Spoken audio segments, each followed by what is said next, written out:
certainly apologize. We had some technical difficulties, but hopefully hopefully it's fixed. And if not, never mind the man behind the curtain over there working. Never mind him. We'll get started. Councilman Tobin, you have an announcement? Sure. Thank you, Mr. Chair. I want to introduce a new intern who just started today. So I want to introduce Justin Evans. Justin? Justin is in his senior year at the Harvard of the Mid-Atlantic, also known as Towson University. He is he's a political science major and also a geography minor. So just want to share with my council that my colleagues that we're happy to have Justin here and welcome Justin. Hey. Thank you. Why don't we get started, and we'll do our best to move through these items as quickly as we can. I would ask everybody's indulgence. We have quite a few speakers. So everybody will have 3 minutes to speak, but feel free to say ditto or copy that or whatever you want if somebody else said something you're going to say, or let us know you're in support or opposed to something. Don't feel as though you have to use all 3 minutes, or we'll be here for quite some time. But it is your 3 minutes. So we will start on page 16. It's Ashley Meyer, Grant Coordinator.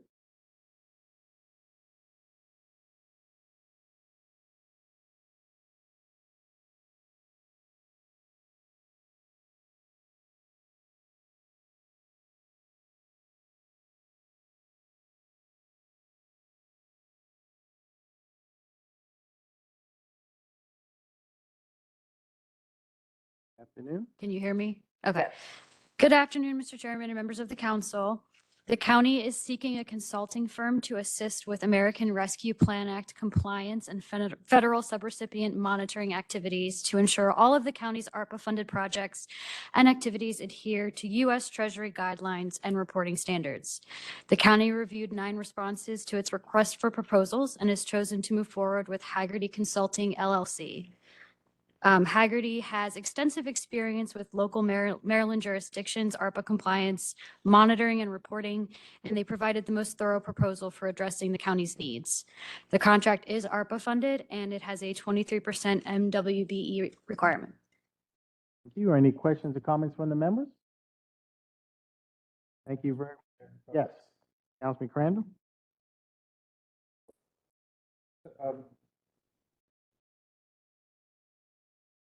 Is this an ARPA requirement that we undertake this consultancy? It's not an ARPA requirement, but it is a best practice. Okay. So, yes. Go right ahead. There we go. Sorry. So $3.6 million for 1 year. Is this multi-year? It ends at the end of calendar year 2026. Okay. And they are monitoring this for the entire county? Correct.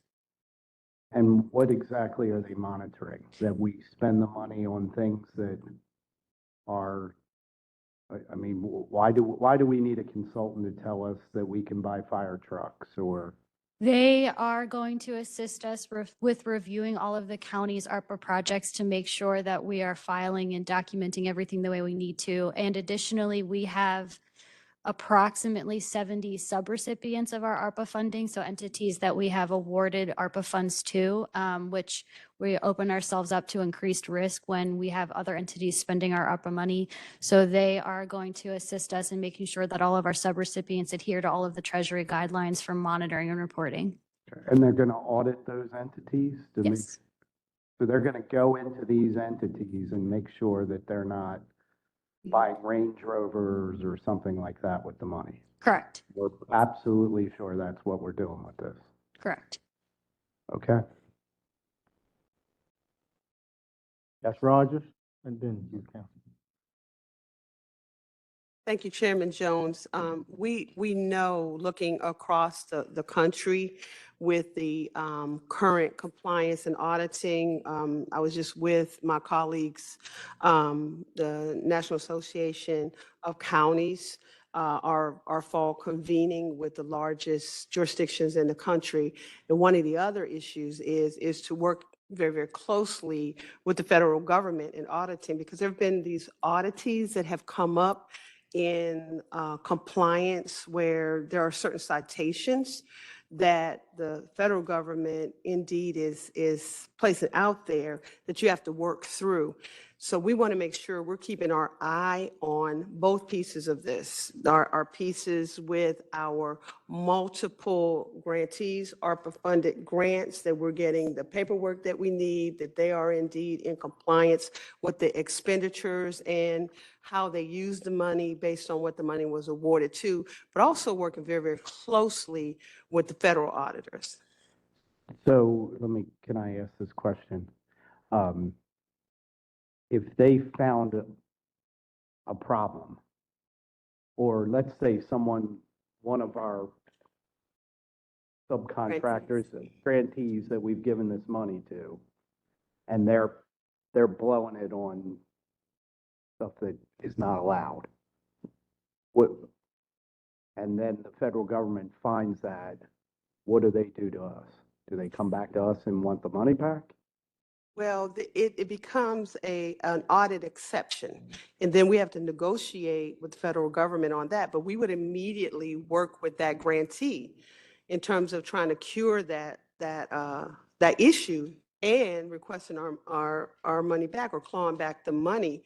But that's why we're trying to stay ahead of it. And as Ms. Meyer indicated, this is indeed best practice. You know, people are very concerned, jurisdictions across the country are very concerned to make sure that we are in total compliance with the expenditures, the ARPA expenditures, because the last thing we want is to have an exception that would cause the county to have to pay this money back. That's what this effort is. We're talking about, what is it, over $70 million that we want to make sure that we are doing everything. They are doing everything they're supposed to do, and we are doing everything we're supposed to do as far as compliance with those expenditures. Yeah. It's a risk mitigation effort. Councilman Crandall? Further question, I guess, to follow on Councilman Rizal.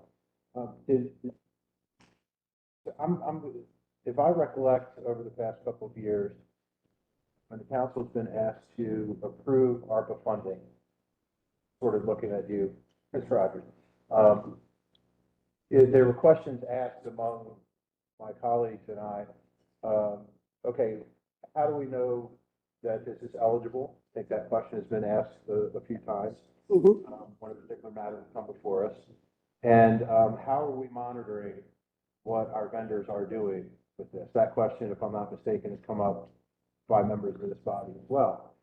So did we anticipate the need for something like this? Because, you know, I know one of the things that we've asked for, and I don't recall ever receiving, maybe my colleagues have, is an accounting for where all this ARPA money went in the past couple of years. I don't think we've received that. And then, do any of you recall that particular request way back when? I don't know. It wasn't a formal thing on my end, but it's something that we asked about. But at any rate, I guess the question is, did we anticipate the need for this expenditure, even though $3 million is coming out of federal money, correct? Ms. Rogers, and $600,000 over the course of this contract coming out of the county's coffers, correct? Well, so did we anticipate the need for this? Because we thought that this kind of stuff, or I thought anyway, I shouldn't speak for my colleagues, I thought that we had this covered when we were allocating and expending money that was ARPA related. Well, I'll say, sir, and then I'll ask Director Reed to weigh in.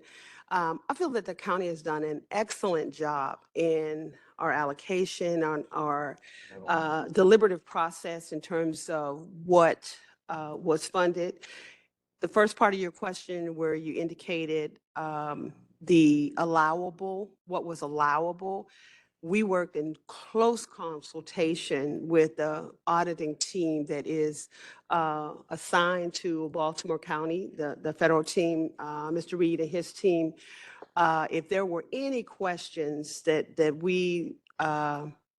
if there was any question, we would consult with them to ensure that we're doing. But now we're talking about down the road and looking at the issues that have come up, that have appeared, and looking at jurisdictions, other jurisdictions with these large amount of money that ARPA funds that went out to so many different entities, that we felt that it was in our best interest to take a preemptive step to ensure that we're crossing all the Ts and dotting all of the Is. We did not elect to contract on the front end because we felt we had the internal capacity. But now we're getting to the back end of all of this, where we have to ensure that we get every piece of paper, that we are absolutely sure about these expenditures. And it's a lot when you're talking about the multiple grantees who receive, what is it, over 25,000? If they receive over 25,000 for something, that we have to continue to get the paperwork and make sure that everything is there. And I believe it's at this point where we're doubling down with respect to ensuring we don't end up with a federal exception that will cause us to have to pay back. It's better that we know at this point so that we can initiate mitigation actions with whatever grantee is not in compliance, and work with our federal partners, the auditing team assigned to us, to ensure we mitigate any problem that may come up. We do not want to get to the end of the road with this, with a huge potential chargeback where we would have to figure out a payment plan back. This is a preemptive risk mitigation step more than it is a concern that we're not doing things right, but it's a lot of monitoring. And I'll turn it over to Mr. Thank you, Madam Mayor. Councilman, to your original question, we were dealing with what it was from the Treasury was the interim final rule that was in many different phases. And then we finally got into the final rule where guidance kept changing from the Treasury, and it's been pretty consistent. It sticks mainly to, what was eligible for CARES is more or less eligible for ARPA, but I want the council to understand that, we accepted over $300 million into the Baltimore County government without an additional staff person on my staff to account for this money.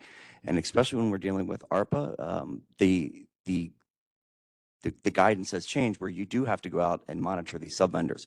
We have to ensure that who we grant money to is in compliance with the federal law as well. And at this point, we did it very well during CARES. We didn't have additional staff, but CARES was different. This is reporting heavy. This would be audited via a single audit where there is no materiality. And that means if they find $1 that we owe $1 back. So there's no discussion points that, the federal money and our ability to get federal granting in the future, having this all locked up step is very important. Councilman Marks.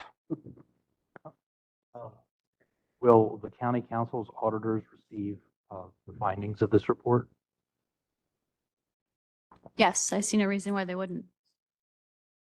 Okay, and in keeping with that, Ms. Spelkinson, is there anything you would like to add? Report as you suggest. Okay, thank you very much. Councilmember Marks, we're always willing to share what our compliance efforts are, particularly around these funds. Councilmember Crandall, one other thing I neglected to address: if for any reason you did not receive to your satisfaction what the funding was for, we had to bring the vast majority of those ARPA funded contracts or what have you, where they weren't when they were, large amounts, whatever, to the council. But if you would like to have further discussion, we're fully transparent. I mean, we have to report on, our expenditures, and more than happy to do that. Right. Madam Mayor, was this competitively bid? Yes. Yes. So how many entities did we, We reviewed 9 and then we interviewed 3. and this was the best value, the cheapest, They had the most experience. They had the most experience with Maryland jurisdictions, and they provided the most competitive contracts. okay, and where are they based? I will have to get that answer for you. I'm not entirely sure. Is it a U.S. company? Yes. Okay. So I do have a quick question. So if we did not, I mean, when I understand it's always have to be administrative costs, and I have tremendous respect in the ability of the people that work here in Baltimore County. Mhm. And I certainly have respect for the federal auditing team that's assigned to assist us. And I guess my question is, if we did not spend this money there, would that money then come back to the citizens of Baltimore County in some shape, form, or fashion? I mean, that was the purpose of the American Rescue Plan, right?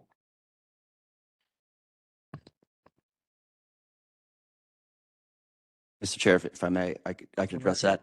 There are factions. There's your ability to get some of the funding is also you could use for assistance to administer the funding, realizing that this was a large pot of money that many jurisdictions got, that it wouldn't be unrealistic to expect a portion of that to be used to assist administering the fund. Again, to have clean single audits going forward so that we can continue the pipeline of federal money into Baltimore County. We're talking 2%. If we spend up to the 3 million, it might not require that much work depending on the money that we put out, but this would not be unusual, again, as Ms. Meyer said, in the grand scheme of what it takes to administer this funding. I guess I don't want to spend too much time, but I mean, last week or 2 weeks ago, I guess it was last week, we approved a contract for $780,000 to help us secure grant funding from the government, the United States government, in terms of helping us further our housing goals. And I was able to demonstrate that we have a homeless shelter right here in Baltimore County that have been denied funding for 2 years in a row, who only asking for 125,000, and the 780,000 doesn't house one person, doesn't take one person off the street, doesn't do anything for anybody. And now today, we're looking at $3 million to help us administer the rest of the funds. I'm just wondering, like, is this the end, or is it next week there'll be something else? I mean, are we going to end up giving most of the money to consultants and accountants and the American Rescue Plan money that was earmarked to come to Baltimore County to assist the citizens of Baltimore County doesn't really make it here? As Mr. Reed said, this is about 2% of our total ARPA allocation, and most jurisdictions are spending between 2 and 7% on monitoring and compliance services. So this doesn't necessarily impact all of the projects that we have allocated funding for. Okay, so what the federal auditing team that is assigned to us, what do they do? Do they answer questions, or what do they do?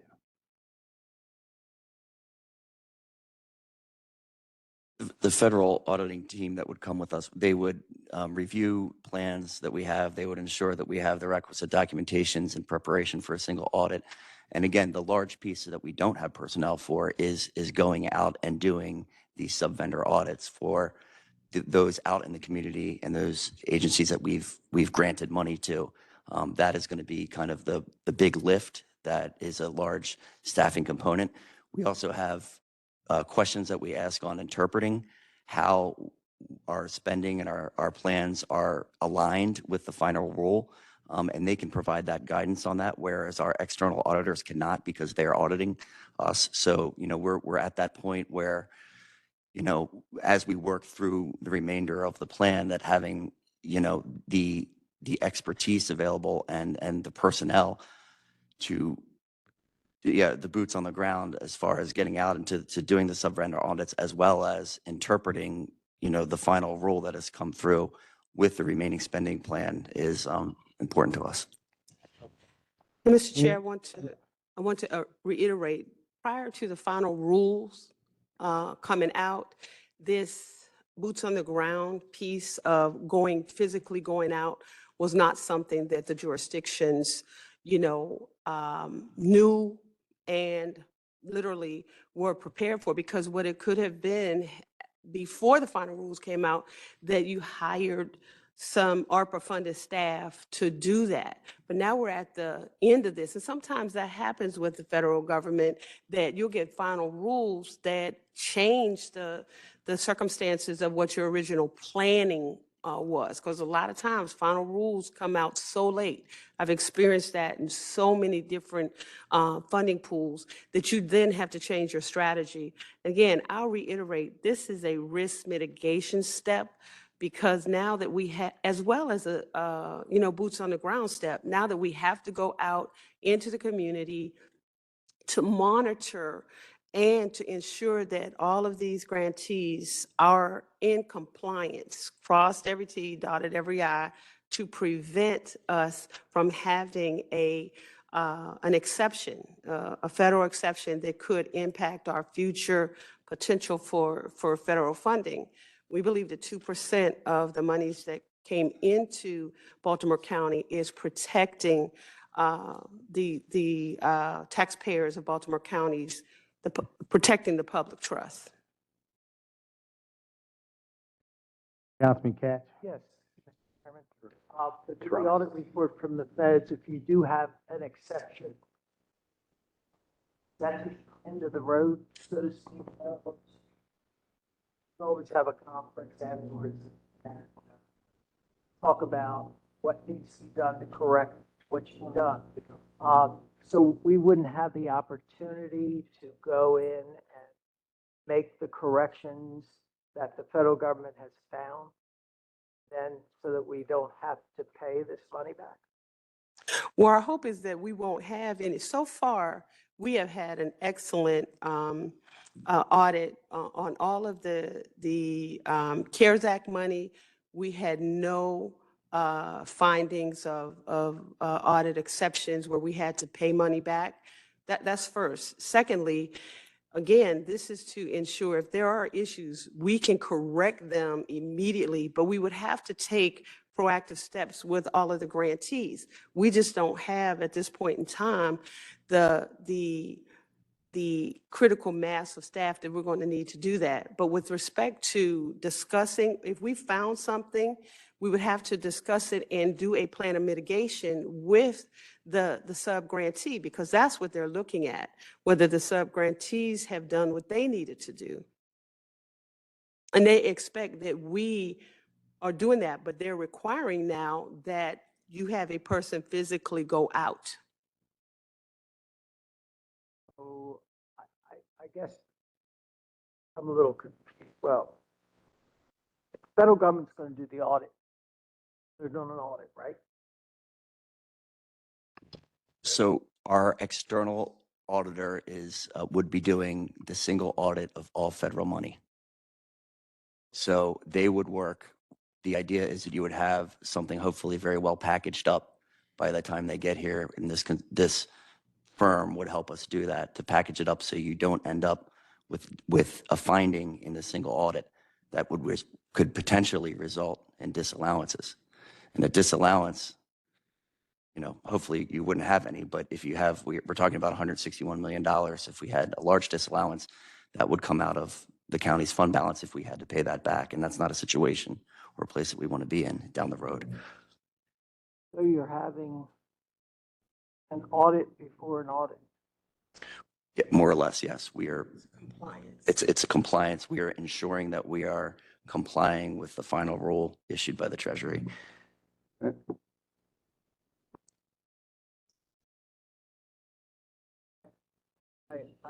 must admit, uh,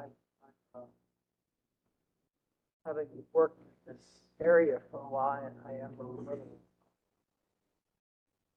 surprised. Now, I'm sure that the county would have the opportunity, with whatever the findings are from the federal government, to correct them, so that we wouldn't be penalized.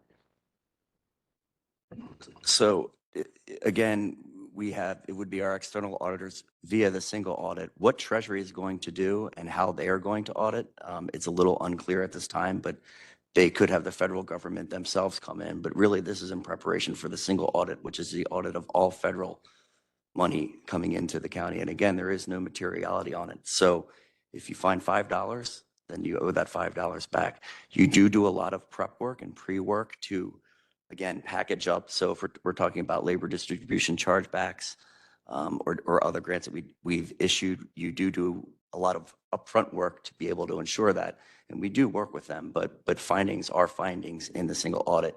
And again, what Treasury will audit at a later date, we're unclear about how that would look. This vendor would hopefully be very well familiar and versed with what the Treasury would be doing a few years down the road from now. This audit firm, then, are they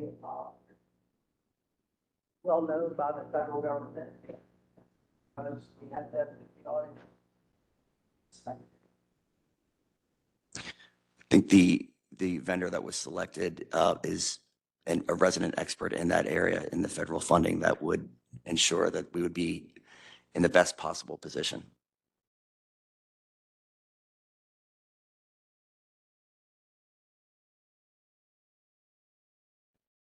This is the Any largest. additional questions or comments from the members? Yeah. I have two questions real quick. Go ahead. How much ARPA money did we get? Not CARES Act money, ARPA money. $161 million. 161 million. Okay, so if Haggerty finds a problem, okay, or they don't find a problem, and then, yes, Wade, I think it's reverbing. Councilman Katz. Turn your microphone off, please. Okay, I think that's better. Okay, so if Haggerty doesn't find an issue, and then the federal government in 2 years audits whoever, and they find $21 million that we spent incorrectly, or that we gave to a vendor who spent incorrectly, what are you gonna do then? Do we get any insurance for spending $3.6 million that we can't use to buy, we have fire marshals who don't have enough vehicles. We have roads we can't pave. We have old ladies calling me crying. We spent 800 grand last week. And I've got people that can't afford their rent, but we can't give them money because we're paying consultants. We're up to, in 2 weeks, $4 million. So, and Councilman, I understand the question. I might, refer to, ask Lawrence Melkinson, but usually when they perform an audit in relation to the sub-vendors, they will go out and audit them. The audit then is sufficient normally for the federal government to then rely on that So information. the federal government won't come back in and audit. So you're basically saying this guarantees we don't get an audit. I'm not guaranteeing that. No, I think that how it worked in the past is when audits are normally audited via a sub-vendor, via a third party, that normally the main auditor then takes that audit and says, this is sufficient. However, if there are findings in that audit, where that payback comes from is yet to be determined, I think, because we haven't crossed that bridge, fortunately. Okay.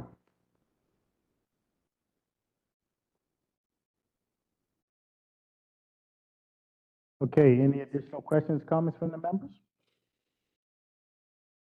Yes, Councilman Crandall.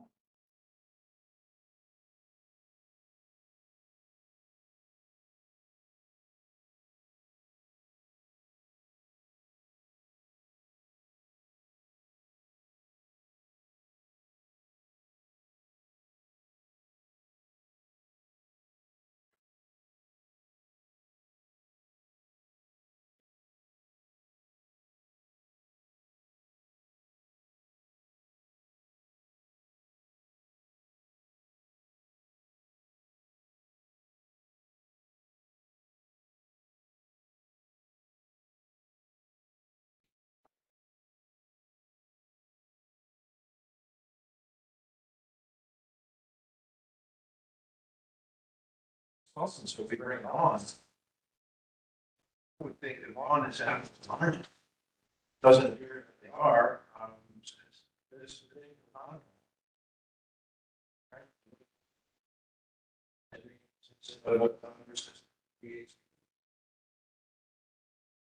Again, I'll ask my first question. It's a big hole. And all the expenditures.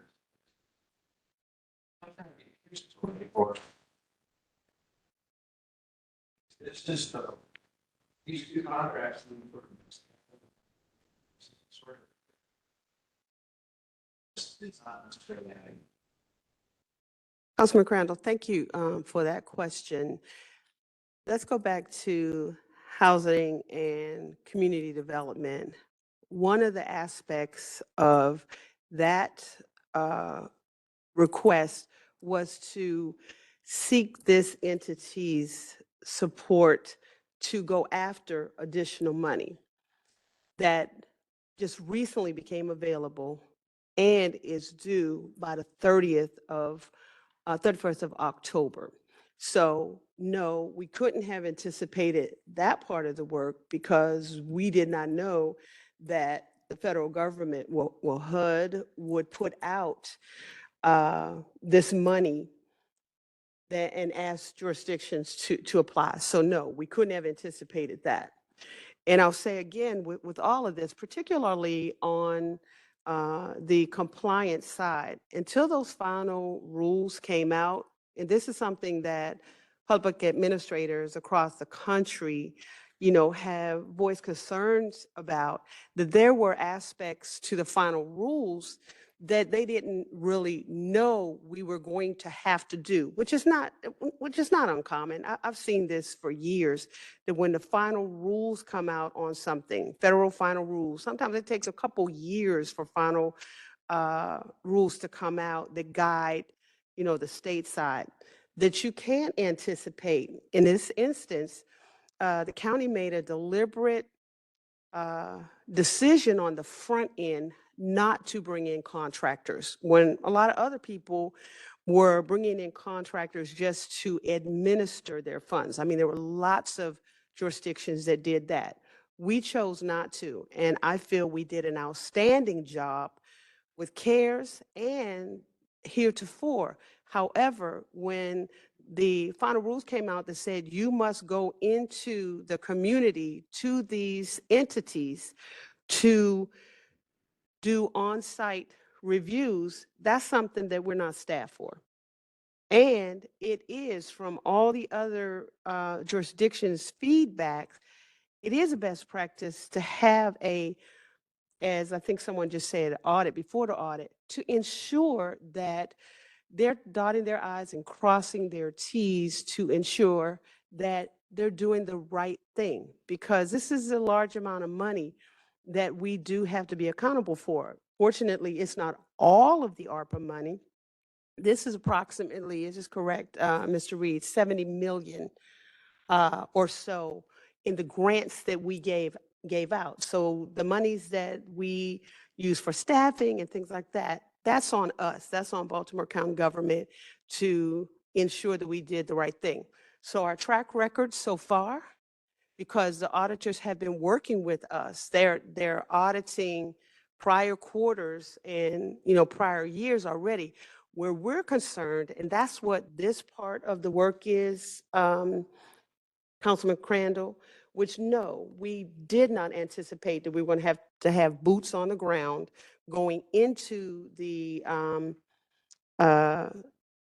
grantees to have physical inspections of records, et cetera. We did not. So no, the answer is no, we did not anticipate that level of work. And that's why we're coming to you at this point in the juncture, because we've done well thus far. But this is, again, a risk mitigation step, because now we're required to do this. This is what the final rules require of us.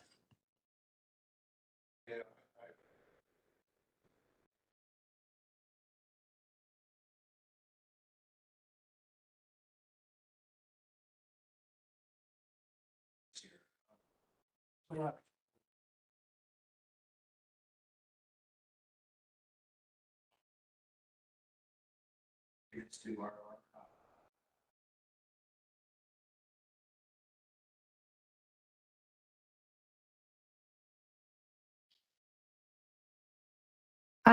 I would have to speak more closely with DHCD to provide you a very clear answer, but DHCD did receive direct ARPA funding directly to them. So they do need assistance with making sure that it's allocated and distributed properly. We can have them provide you a more thorough answer.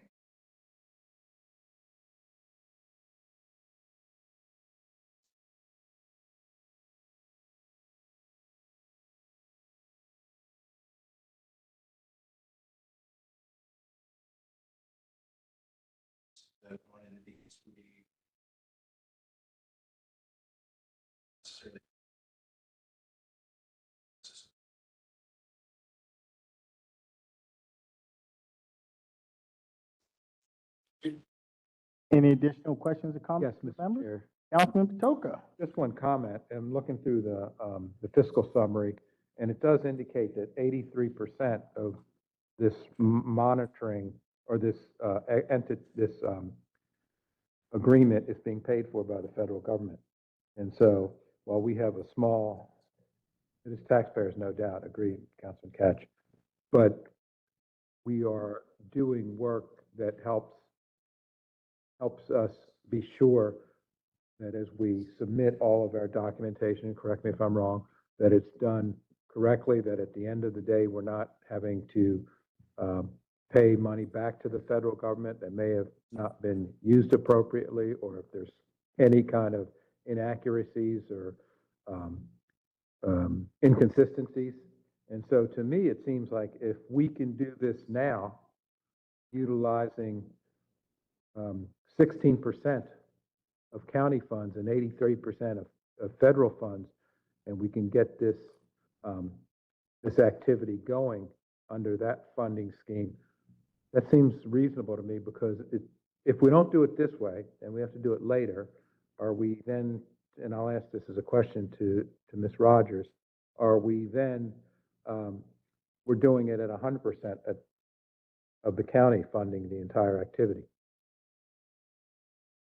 Thank you, Councilman Patoka. You're absolutely right. If we don't utilize ARPA funds to cover the vast majority, which was allowable from day one, but we chose to do everything internally. We felt that we had the capacity. We don't feel that we have the capacity to do everything that's required of us.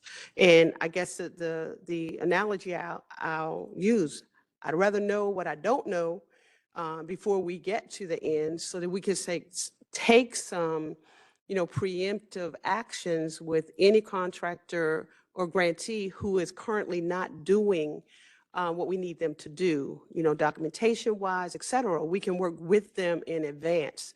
And to Mr. Reed's point, when we talk about the federal audit, the single audit, that means that they're looking at all of our funds that come in, whether it's ARPA, whether it's TANF, whatever it is, CDGB, whatever it is, it's all in one audit. So now we've got this big pot of new money that goes into our single audit. We have single audits every year. That's the way the federal government operates. But now we have another area that we want to ensure that we don't have any problems when we get to the end. Ms. Rogers, I've known you for a long time. I first met you when you were Assistant Secretary of DHR, then you were Deputy Secretary of HFE. Deputy Secretary. And then you went on to DSS and federal government.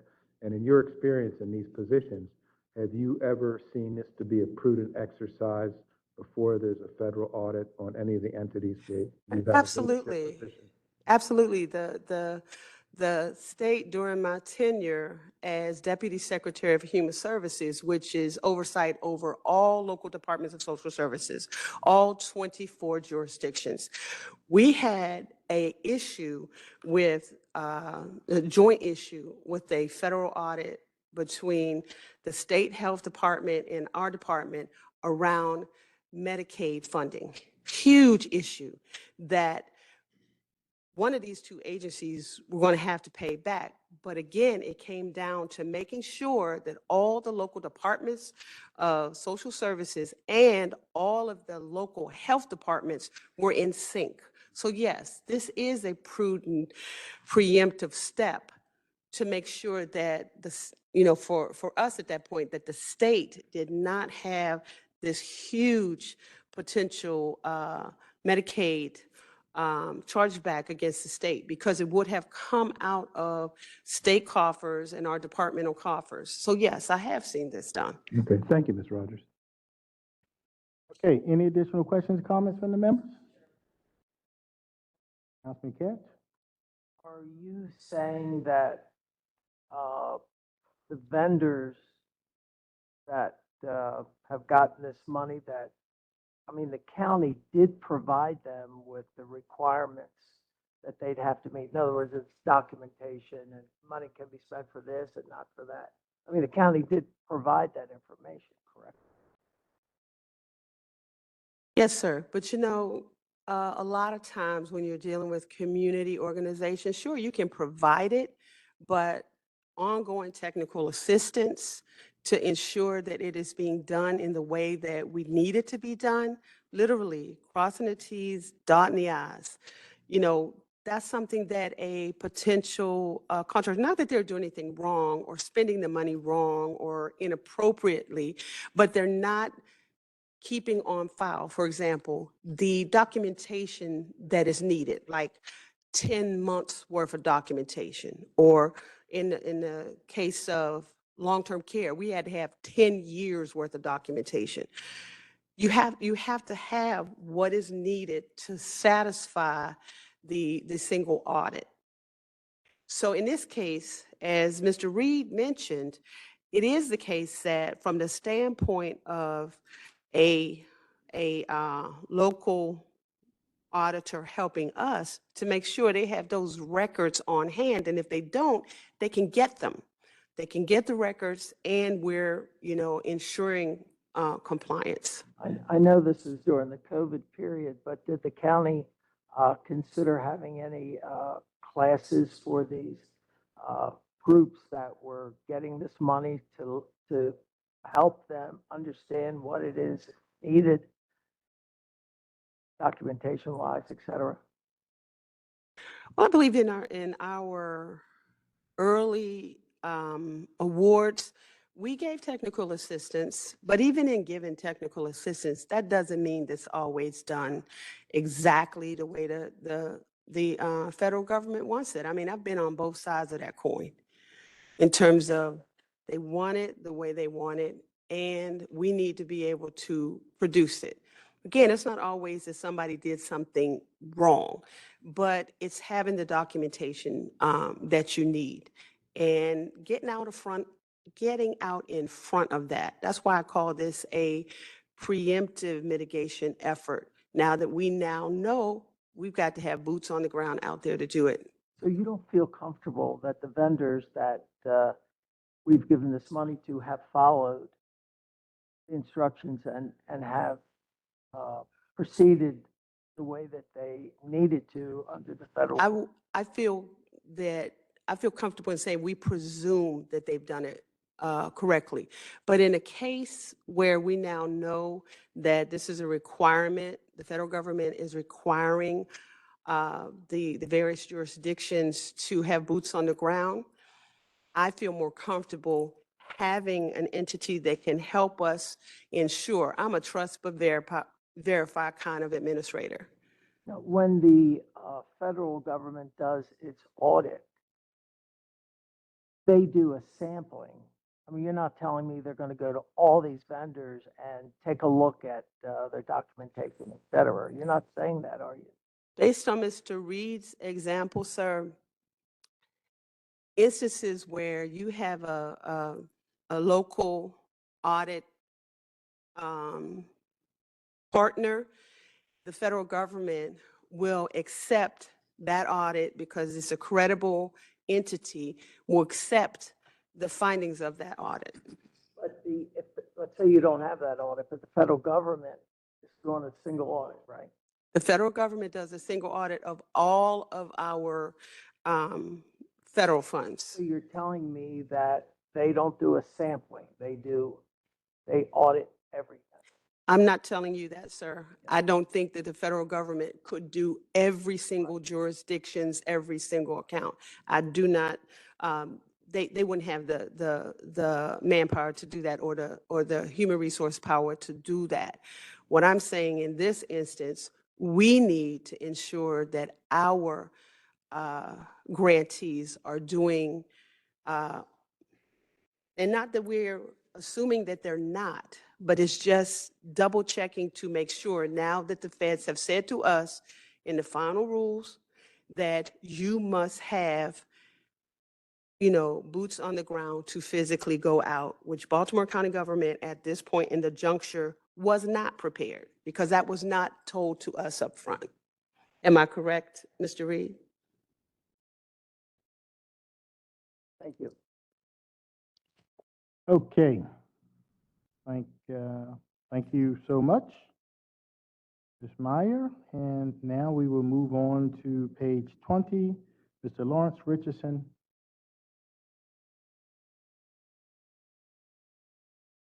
Richardson, I have down here, you're going to talk to us about a mobile chess lab. Chess, not checkers. Chess.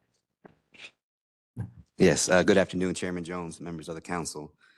The administration is seeking your approval for a contract with Chess Mobile Health to assist the Department of Health Bureau of Behavioral Health with implementing a contingency management initiative focused on increasing the rates of admission to community treatment for individuals with opioid use disorder after their release from the Baltimore County Detention Center.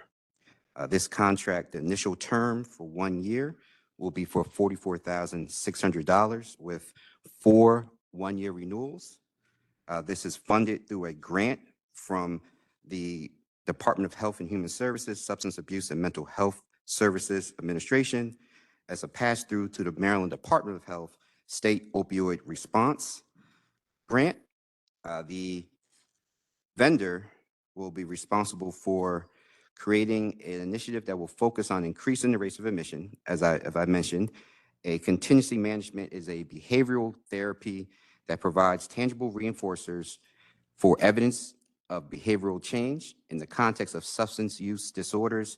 It often involves a monetary-based reinforcement. The vendor will have an app and a mechanism to track once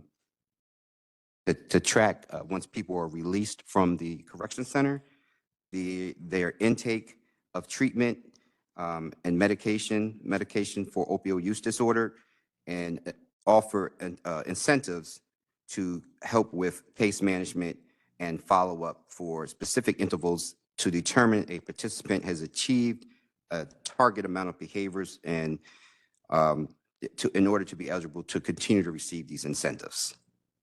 Thank you very much. Any questions, comments from the members? Thank you very much, Mr. Richardson. Next, we'll move on to Ms. Deb Schindel, page 24.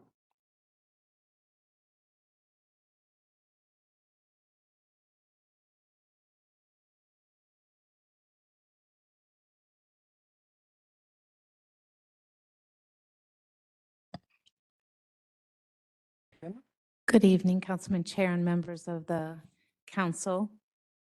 I'd like to present to you several contracts this evening. The first being the administration is requesting an amendment to a contract with Grimm and Parker Architects, Murphy and Diffenhofer, Inc., and Quinn Evans Architectural, Inc. This is for on-call architectural services. The amendment will be increased the not to exceed by $10 million for each contract. Baltimore County has currently the historic funding for new construction for county facilities.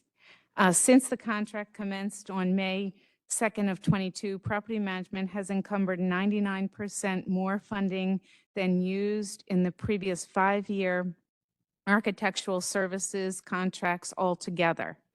For the projects requested to begin in the immediate future, the agency anticipates utilizing 443% more funding than the sum of all previous contracts expenditures.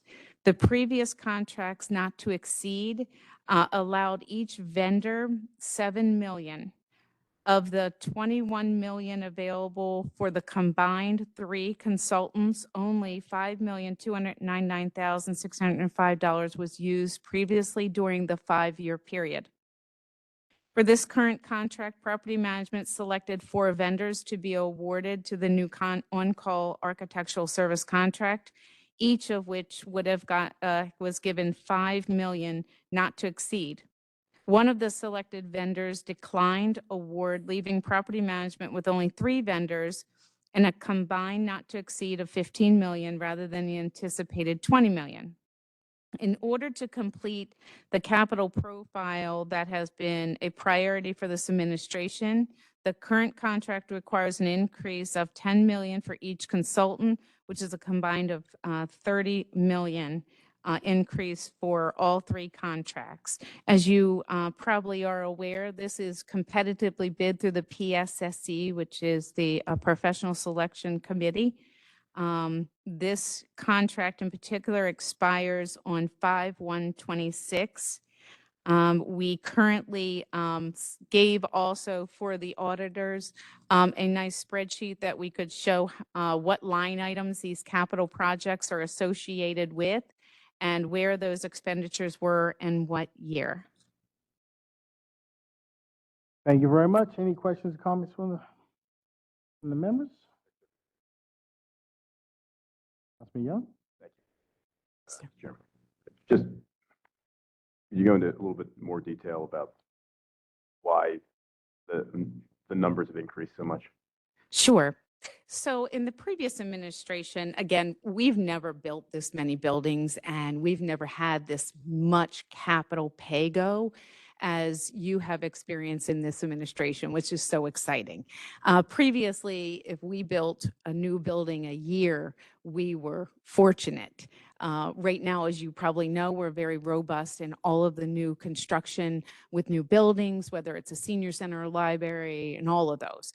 So, and the other thing that to be aware of is that in the previous administrations, we used prototypes. So we didn't use a whole lot of design. We were dictated to and how we were going to design, and you were going to live with the model that we gave you, and you were not going to have an input as an agency to meet your community needs. So we have really changed our philosophy and really been able to enhance what we've been giving to the community. Sure, but this is an amendment, correct? That is correct. Something was passed, you mentioned in 2022? Correct. So originally, the reason that we didn't come in originally and ask for $40 million off the top is for several reasons. We did not know when we wrote this contract that we were going to experience this influx of pay-go and all of the capital projects. So we didn't really anticipate it. And remember, previously, if I would have walked in here and said I need $50 million or $40 million, you would have said you only spent $5 million in the last contract, the whole life of the contract. So we had no expectation of having that large amount of capital influx come in. And so we just went with what we previously used in the past, where we were asking only 20 million. Got it. So going off of past experience with the previous administration, Yeah. going off of what you used before, things have changed, you come back to amend the original request. That is correct. Thank you, Mr. Chairman. And the other question from the auditors is, why didn't you put another contract out so that you could get other consultants? So understanding the complexity of the PSSC, it's a great tool that is used for the competitive bid process in consultants.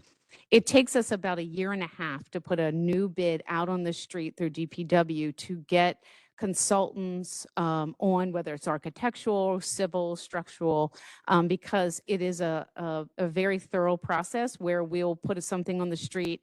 The vendors will submit their portfolios to us, and we evaluate them. And then after we make a selection of the ones we think would be qualified, it goes to a third party where other architects and people of their peers will also evaluate it and make sure that we should award to those vendors.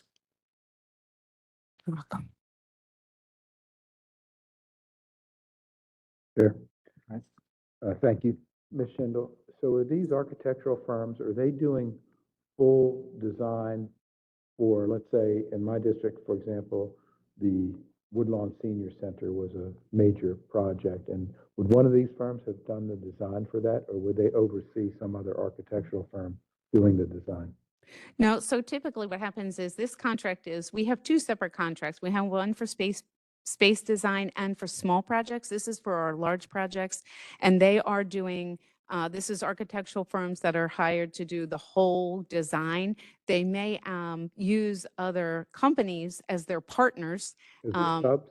And subcontractors, yes. They may bring in a civil if they don't have someone in-house, or they may outsource their estimating. So they use a team of crews, yes. Do they do construction management as well? They do, yes. And are these funds coming out of the capital budget? Yes, sir. Okay, thank you, Ms. Schindel. You're welcome. Okay, any additional question, comments? Move on to the next contract, Ms. Schindel. The administration is requesting an amendment to the contract with Bowman Consulting Group LTD, Henry Adams LLC, and RMF Engineering for on-call mechanical and electrical engineer services. This amendment will increase the not to exceed from $1 million for each contract. Baltimore County, again, has the historic funding for sustainability and other projects for county facilities.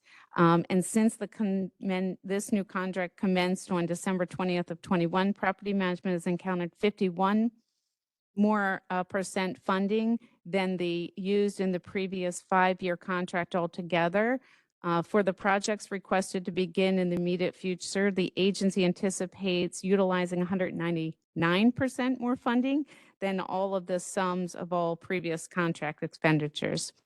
In order to complete the capital profile that has been a priority of this administration, the current contract requires an increase of $1 million for each engineer firm, a combined of $3 million increase for the 3 contracts not to exceed, which will allow property management the capacity to meet the sustainability needs of the county. Again, this was competitively bid through the professional service, and it expires December 19th of 25. Okay, any questions or comments from the members? Next contract, Ms. Schindel. The administration is requesting approval of a contract for KCI Technologies, Inc. and Beta Environmental Associates for on-call industrial hygienist services. The contractors will provide all labor, supervision, material, services, equipment, and supervision of air monitoring, sampling, testing, and analysis of asbestos and lead containment material, and well as any analysis of drinking water and monitoring of wells. In no event shall the total compensation paid to the contractors exceed the $276,926.11 during the life of the contract. This is a 1-year contract with 4 1-year renewals. It has an MBE goal of 10%. It was competitively bid and awarded for best qualified, experience, lowest bid, and experienced. Thank you, Ms. Schindel. Any questions, comments from the members? Thank you very much, Ms. Schindel. Moving right along to page 1, Pete Gutwell.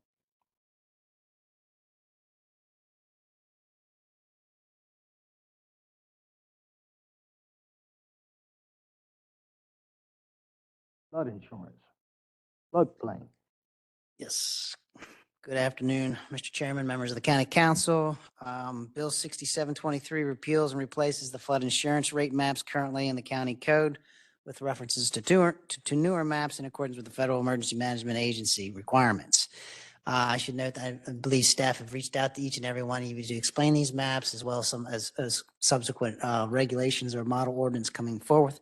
But I would have to give a big shout out to DPWT, who did a lot of the heavy work on getting these maps prepared and moving this forward. As you know, these maps are to identify flood-prone areas nationally, the maps are used to provide flood insurance and used by local jurisdictions to regulate activity in the floodplain. I'll note that these maps that are being updated were in the riverine flood areas or the non-tidal areas of the county, not the tidal areas along the coastline. In accordance with the FEMA regulations, we completed a multi-year project update that started in 2019. There was extensive outreach. Believe there were about 1,600 properties that were affected either in or outside of the flood. We did letters out to those individuals. There was community meetings. There were a number of properties that appealed it. Of the 8 that appealed, 7 were granted. 1 was because it was out of date. Information that they provided was not granted because the information was out of date or too old.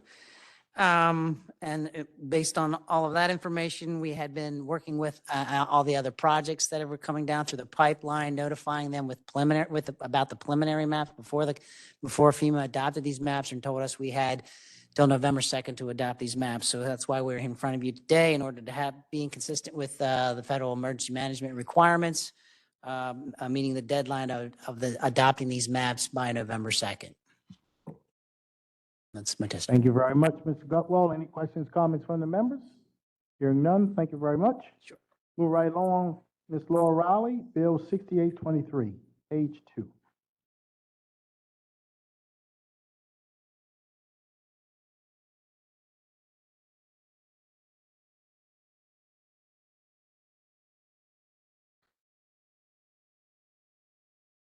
Good evening, Mr. Chairman, members of the council.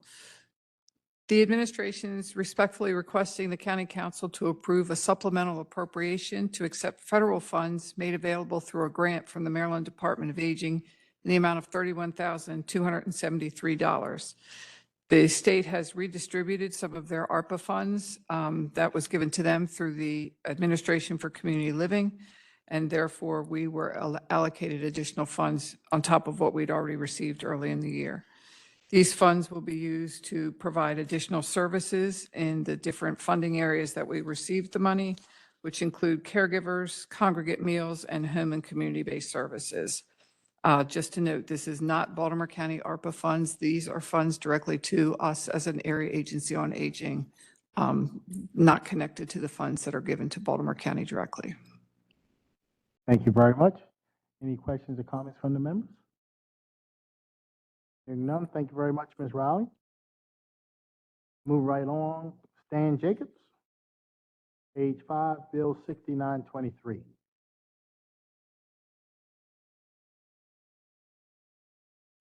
Mr. Chairman, members of the council, this legislation is to move our building improvement loan program from the Department of Planning to the Department of Economic and Workforce Development.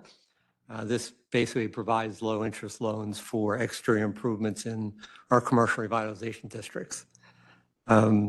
This legislation also requests that we change the annual reporting requirement of borrowers from an audited financial statement to either a compilation or a tax return review.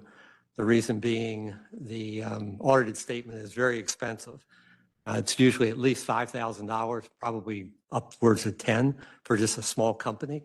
And these are all very small entrepreneurs or property owners that operate in the county.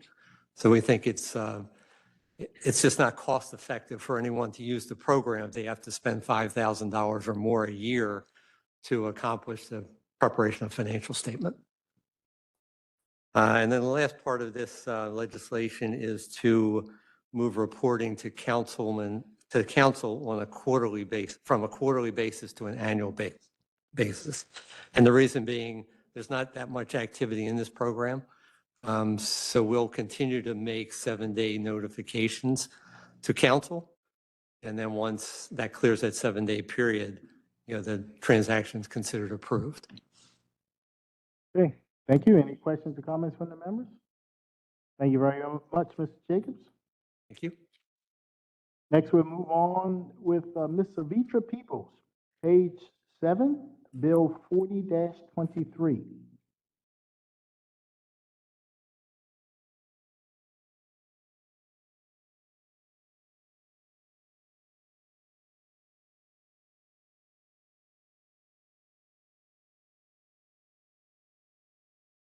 Good afternoon, Mr. Chairman and members of the County Council. The administration is requesting legislative amendment to several Article 29 provisions that govern and provide the Human Relations Commission with its authority. The Human Relations Commission, founded in 1963, serves to support human and civil rights, particularly in the areas of education, employment, housing, finance, and public accommodations. The commission receives and mitigates complaints related to these areas and has the authority to conduct investigations when warranted. The legislative amendment would accomplish the following: to codify a longstanding practice whereby complaints alleging housing, financial, or public accommodations discrimination or employment discrimination against an employer with 15 or more employees with discretion are referred to the Maryland Commission on Civil Rights or Equal Employment Opportunity Commission. The bill would also clarify prohibitions to ensure that the mistreatment of or discrimination against a patron in the course of conducting business is an eligible complaint that may be filed against the business in cases where the good or service has been provided. The word education would also be removed from the scope of the commission's work, as there are no further provisions enumerating which education-related activities the commission is empowered to review.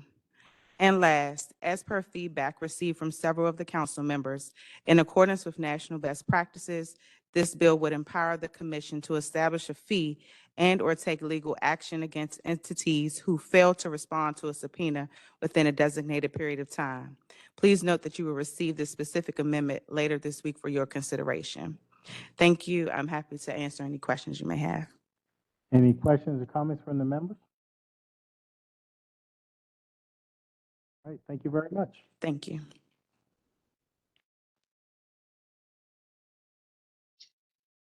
Next, we move on to page 10.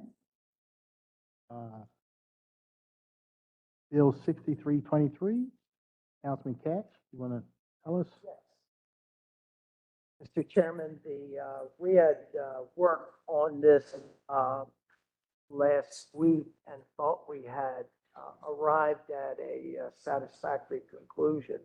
And then today, Mr. Boswick found something in the law that was really stunning to many of us. And I've talked about this list of historic buildings that the county generates and the state gets it. Well, the issue is that, what year was that? 2010? 2007 was the bill 26-07. That particular legislation gave people in Baltimore County 3 years to put a historically significant building on the list, and that's it. So that means since 2010, we have not had any historic buildings put on this list. So I think the thing we need to do is we need to take a look more closely at the law and let's have the list be active again. I mean, to me, this makes no sense because if this happened in 2010, I mean, that's what, 13 years ago. I'm sure that there are buildings in Baltimore County that were missed or now are significant that aren't on that list because it was terminated, adding to that list in 2010. So we're going to be looking into that some more and try to get something that's going to help us preserve our historic buildings in Baltimore County. Thank you, Councilman Katz. So that bill 63-23 has been withdrawn. We'll move on to page 11, Bill 7123. Councilman Young. Thank you, Mr. Chairman. Bill 7123 clarifies the criteria for usable carryout bag and amends Bill 123, or it's also known as the Bring Your Own Bag Act. Specifically, the bill removes requirements that reusable carryout bag requires stitched handles. Second, the bill removes language that was added to Bill 123 during the amendment process that changes the thickness no greater than 2.6 mils to plastic film that is at least 2.25 mils thick. My colleagues and I are aware of the conversations that took place after the bill passing. The 2.25 mils thick is an industry standard that has also been adopted by other jurisdictions, and that in conversation internally, we agreed that our bill should match that standard. With that, I move a favorable. I move and request a favorable report from the rest of the members. All right. Thank you very much. Any questions or comments from the members? We have some speakers. Yes, Mr. Chair. And I would once again ask everybody, you have 3 minutes, but feel free to let us know if you agree or disagree. And if somebody else said what you already said, you don't have to repeat it. And I would ask everybody, please be respectful of everybody's time and try to keep your comments to 3 minutes. When the buzzer goes off, finish your statement, that sentence, and then that'll be that.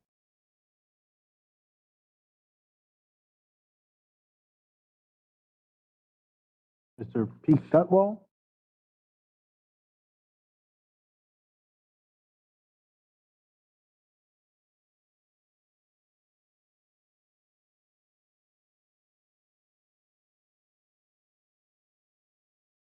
Good evening, Mr. Chairman, members of the County Council, Pete Gutwell, Director of Permits, Approvals, and Inspections. I'm going to kind of speak to all three of these pieces of legislation, and I'll keep my remarks brief. But thank you for the opportunity to speak today, and I'm bringing up some concerns from the administration and the Department of Permits, Approvals, and Inspections. I don't have any specific issues with each and every one of these pieces of legislation, other than to say that we've been going through a whole process over the past 7 months since the bill had passed. We've been working on internally with Office of Law, putting regulations. We've published our regulations. We have a scheduled hearings in the next couple of weeks. There's been a whole lot of outreach and education to all the retailers. And I just don't want, I have a concern of creating some confusion by implementing or creating more, changing the legislation as we've been trying to work through the regulations and going through it, line by line, saying how are we going to do it. Not only have we created regulations, but we also created internal enforcement proceedings. So we treat everybody, the same equally and consistently every time. So I'm sort of just asking you to kind of pump the brakes on legislative changes to the law so we can have some time to see, and I can come back and say 6 months and say that lessons learned. Here's what's working, here's what's not working. Remember, they get 2 90-day extensions, so I think a 6-month kind of see how it's working and how it's not working would be a good time to come back, and I can give you more of a comprehensive report on these are the things that need to be changed holistically within the legislation. So with that, I will finish my testimony. Thank you very much, Mr. Gutwall. Next speaker, Ms. Del Castro. Certainly, Mr. Chair. Next speaker is Jen Iosa.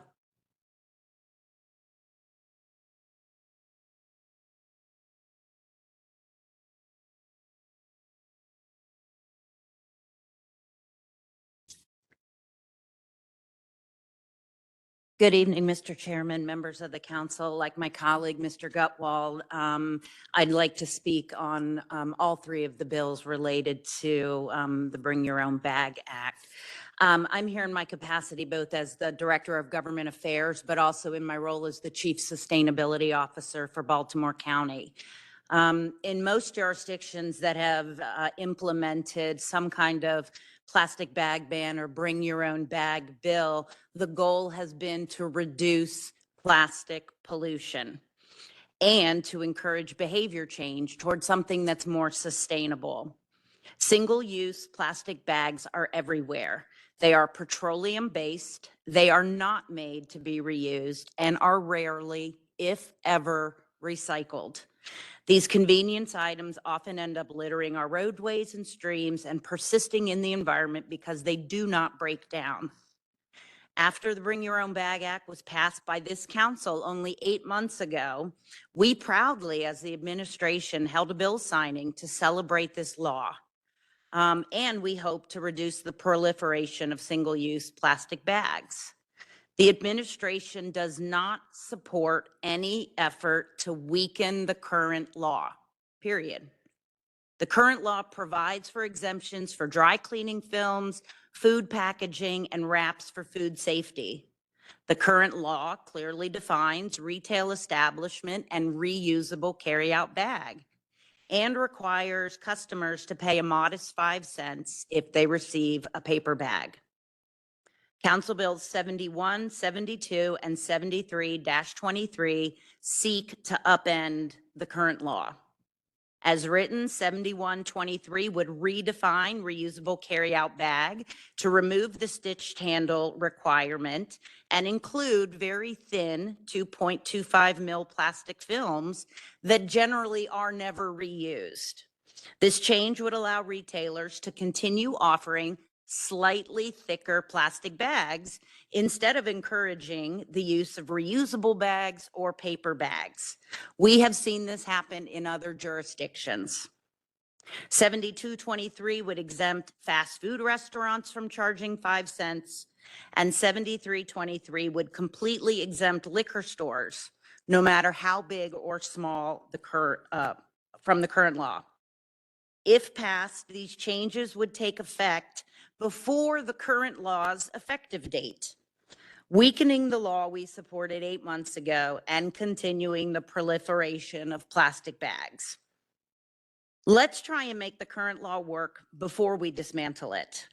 Let's give residents and businesses of Baltimore County the credit they deserve to find and adopt alternatives to single-use throwaway plastic bags that pollute our environment and our communities. We respectfully request a no vote on each of these 3 bills, which undermine the current law. Thank you very much. Next speaker, Ms. Belcastro. Certainly, Mr. Chair. Our next speaker is Robert Fryer, and Mr. Fryer is testifying virtually. Mr. Fryer, you're on as a panelist. You may unmute yourself and begin your testimony. Thank you. On behalf of the Sierra Club, Greater Baltimore Group, and myself, we oppose the 3 bills, but just speaking mainly to 7123. This bill would promote the manufacture and distribution of single-use film plastic bags that are at least 3 times thicker than the bags that the original bill is seeking to phase out. That's 3 times more plastic. 3 times more plastic to landfill, incineration, litter, ground, and the water. For each bag, it's 3 times thicker. And with respect to the thickness of 2.25 mils being an industry standard, that is certainly not the industry standard. It is a standard that was accepted in a couple states back in 2014.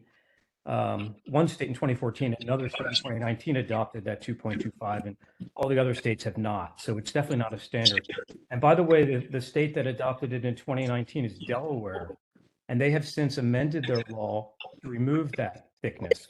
So they no longer allow those thicker plastic bags. Delaware recognized that was a mistake when they adopted 2.25 mil. So certainly not an industry standard. And it's not because allowing the thicker single-use film plastic bags is a bad idea. None of the bag legislation throughout Maryland and the country are allowing thicker film plastic bags. It's just not done anymore. For example, Anne Arundel County, Prince George's County, and 7 other Maryland jurisdictions recently passed bring your own bag bills. And none of these bills allow for film plastic bags of any thickness. Baltimore City did allow thicker bags, and I do believe they're going to change their law to eliminate that. And as I mentioned, Delaware removed that standard because they no longer allow the film plastic bags. It's just a bad idea. Some people may claim that these bags are reusable. Now, theoretically, that might be true, just like a plastic straw is reusable or a plastic cup from Starbucks. But in practical terms, and I can tell you from extensive observation, these bags are not and will not be reused as shopping bags. After they're produced from oil or gas and generating all the greenhouse gases and pollution that go along with it, they make a one-way trip from the store to the waste stream or litter. And also, as others have mentioned, these bags are not recyclable in Baltimore County. In fact, if they end up being put in the recycling bin in the county, they're going to fill off the machinery, and then they need to be extracted before they're sent for incineration or landfill. And this actually costs the county money. In general, these bags are going to landfill, incineration, litter in the ground, pollution in the waters, and eventually into the microplastic particles that we breathe or eat. So film plastic bags are single-use bags that should not be used in Baltimore County. That was really the essential point of passing the Bring Your Own Bag bill in the first place. Thank you. We urge a no vote on this bill. Thank you very much, Ms. Freed. Next speaker, Ms. Belkacem. Mr. Chair, Yes. could I just ask Mr. Freer if he could send in, if he has a written version of his testimony, if he could send that in, because I had a little difficulty hearing what he said. Rob, Yes, do you know if you have written testimony on that, Mr. Freer? I can send it in. Thank you, Rob. Next speaker, Ms. Belcastro. Certainly, Mr. Chair. Our next speaker is Suzanne Richardson. Ms. Richardson, you are on as a panelist. You may unmute yourself and begin your testimony. Yes, hello, and thank you for this opportunity. I'm a resident of Baltimore County. I was thrilled when I saw the possibility of this bill moving forward, and I'm equally discouraged and disheartened to see that there are still parties coming back and not recognizing the environmental consequences of continuing to use plastic film bags at the rate that we are. One bag takes 300 years to dissolve. When it does, it just becomes microplastics that enter the air, the soil, and ultimately even come out in mother's milk. I mean, to me, it's a no-brainer that we should do everything that we can to keep these bags out of circulation. Secondly, the cost is so minimal. Apparently, Americans use 365 bags on average a year. At 5 cents a bag, that's less than $20 per person for an entire year. I think that's well worth the cost for our environment. So I would the council to please negate and vote no on all of these preposterous bills. Thank you for listening.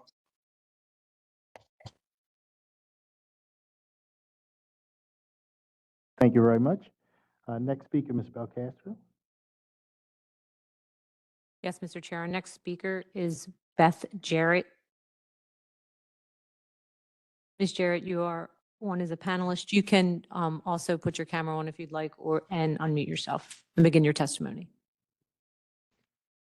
Okay. Okay, can you hear me? Yes. Okay, my name is Beth Jarrett, and I've been a Baltimore County resident for 25 years. Today, I'm speaking in opposition of Bill 7123, which is allowing for more single-use plastic bags to be supplied by retailers. Did you know that 100 billion plastic bags are used in the US every year? And did you know that 50 to 80 million plastic bags end up as litter each year as well? In fact, plastic bags are one of the top 5 items picked up as litter on US beaches. Plastic bags pollute our waterways and the Chesapeake Bay. The Baltimore City trash wheels have picked up 760,000 plastic bags as litter that would have otherwise ended up in the Chesapeake Bay. We all know that we need to charge for paper bags to incent people to carry reusable bags. However, charging for plastic bags also is not the answer. Plastic bags are made from oil. The process by which these bags are incinerated releases toxic chemicals into the air that can lead to infertility, cancer, and offering paper bags for 5 cents as the original bill intended is a great way to drive customer behavior. And people will change, so let's give it a chance. Let's not take Baltimore County backwards and bring back the plastic bags that are so harmful to our planet. I request an unfavorable report from 71. Thank you. Thank you so much for your comments. I believe that's going to do it for the speakers on Bill 7123.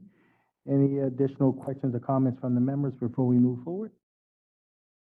Hearing none, thank you very much. We will move on to Bill 72-23. That would be Councilman Marks.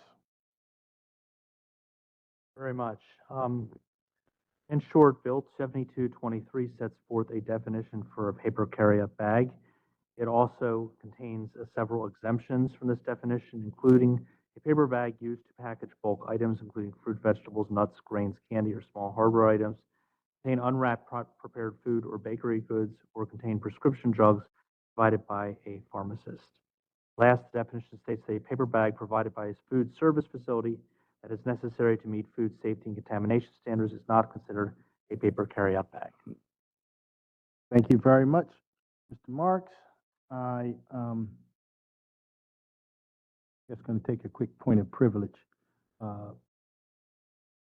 Boswick, so far the two bills that have been introduced, do they drastically change the original bill, or are these more or less housekeeping measures or clarification?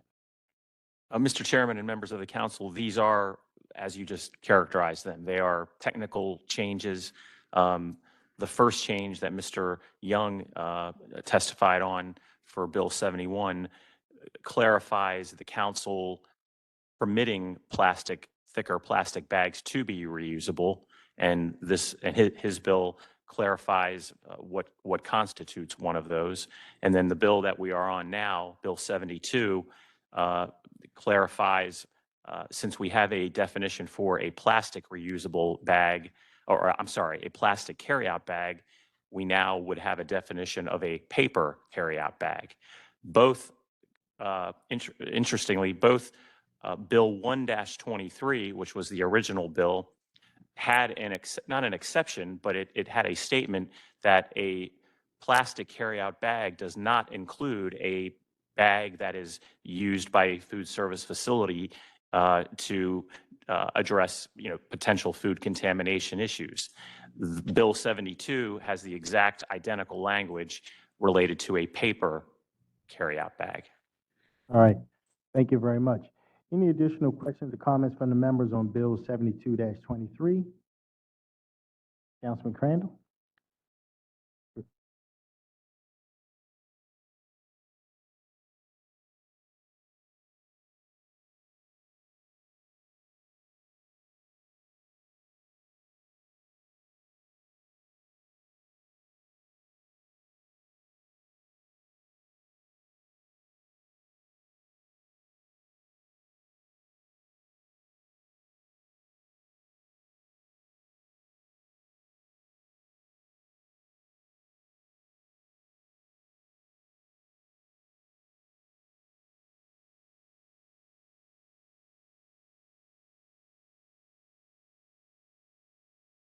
Certainly, Mr. Crandall, as indicated, this language where it states that a carryout bag, in original Bill 1-23, it said plastic carryout bag. In this Bill 72, it says paper carryout bag, does not include. And 2I is a bag provided by a food service facility that is necessary to meet food safety and contamination standards. Again, this exact language is in Bill 1-23 and is the current law related to plastic. It is now in Bill 72 related to a paper carryout bag. And what that does is it allows a food service facility, and I believe that under the state definition law that Bill 1-23 adopted, a fast food restaurant would constitute a food service facility under that definition. If they are using paper bags or plastic bags, and again, plastic was in 1-23, paper is now in 72-23. If they are using these bags as necessary to meet food safety and contamination standards, they do not constitute a carry-out bag. Therefore, they are not banned, and they are also not subject to a 5-cent fee. And that is, again, I'm sorry to reiterate, but that is in the current law, and then that would be added as a technical matter to paper. Okay. Thank you. Councilman Patel? Mr. Secretary, question on that discussion with Councilman Crandall. How does that impact convenience stores? Is it not, it's not impactful, I think, to convenience stores. I don't believe it is. I guess the only, and this is going to have to be, I think this is one of the things to Mr. Gutwald's point, it is going to have to be fleshed out over time, what is permitted and what isn't permitted. It's hard to really deduce that at this stage because they are in the process of implementation. But if you are a Royal Farm store and you're using a plastic bag or a paper bag even to put food in, again, to deal with food safety and contamination issues or to meet food safety and contamination standards, then you would be okay to do that. But you wouldn't just be able to walk into the farm store and get a bag of Cheetos and put it in a plastic bag or a paper bag. If you used a paper bag, you should be charged 5 cents. What if you were to get a chicken box? Well, that would probably, that's that area that we're talking about. You know, you go up to the area and you order a chicken box or you order a turkey sub, that might be different. Okay, thank you. Any additional questions or comments from the members? Hearing none, Ms. Belcastro, first speaker, please.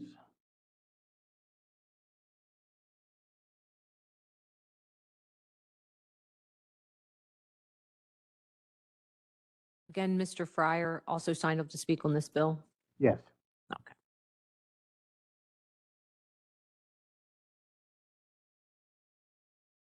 Apparently, Mr. Fryer his testimony must have included all three of the bills that he signed up because he's no longer on, but let me double check this. Let Mr. me Fryer, refresh. go Oh, he on. is on. He is on. Okay. Mr. Fryer, you are back on to testify on Bill 72. Okay, sorry. Yes, I am on. Real quick on 72, I just want to comment at some things that came up previously. A consumer can bring their own bag into any food service establishment, or alternatively, they can take their item, a sandwich and chips or whatever, without a bag. I do that all the time.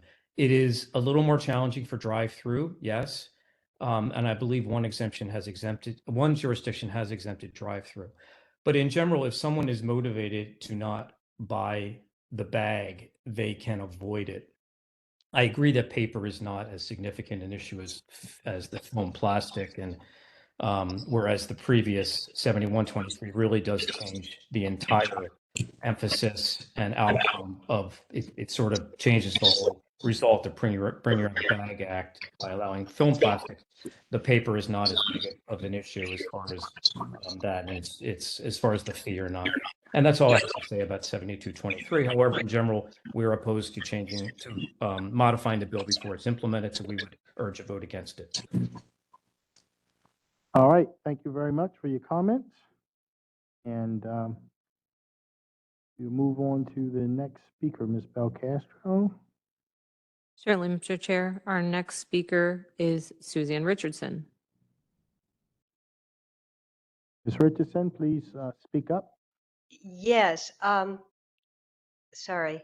I would only like to reiterate that the 5 cents charge is minuscule in the scheme of things. And but it is important psychologically to people who have to pay it, you know. And they have found in Montgomery County that they've had a 60% fewer people have used plastic bags as a result of this very, very small fee.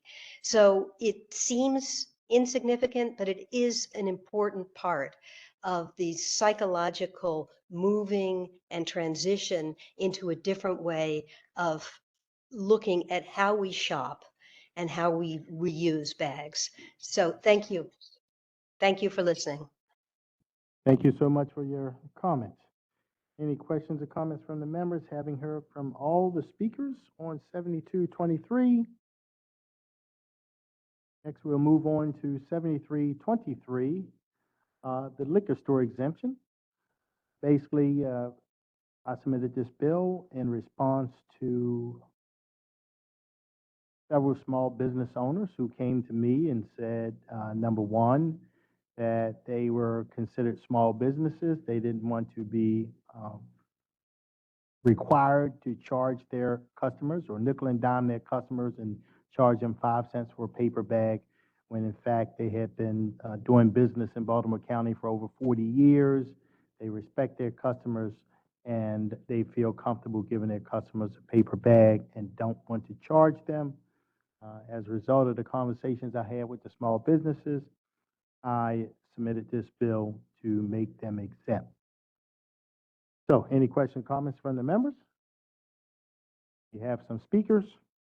Bill Castro, please call the speakers for Bill 73-23. Certainly, Mr. Chair. Our first speaker is Paul King. Mr. King is here in person. King, how are you doing, sir? Good. Oh, you look good. Sure.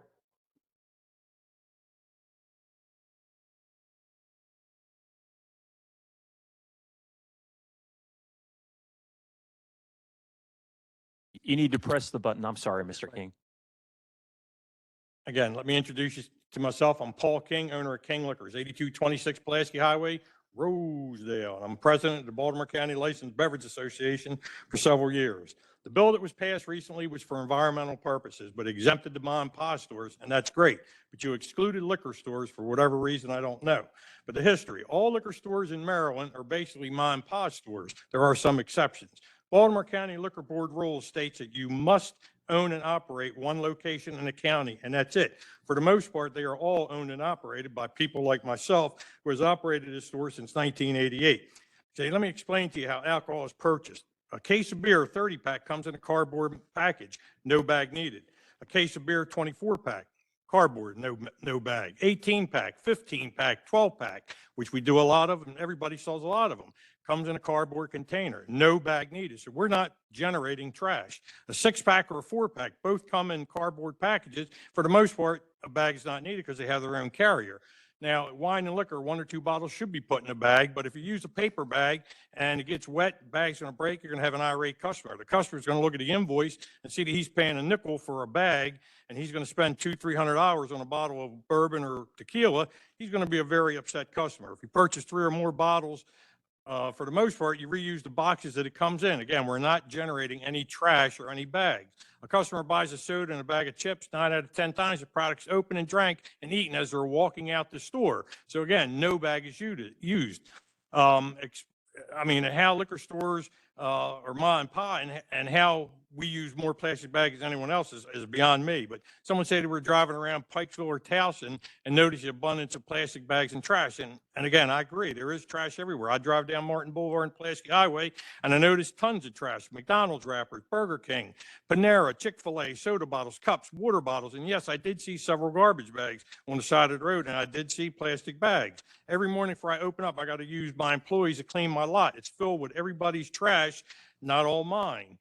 Now, if you're going to be banning, bags or charging for bags in there, what do we do about the soda bottles, cans, bags, trash, and everything else? It's the people that are the problem. They have no concern for the environment or the problems that they cause. Don't hurt the mom and pop stores, liquor stores especially, for the acts of people that just don't care. Please redo the bill to help the small store owners, including the liquor stores. The bring your own bag rules are great for stores and great for businesses, but in a liquor business, it means I can now steal bottles. Thank you. Excuse me?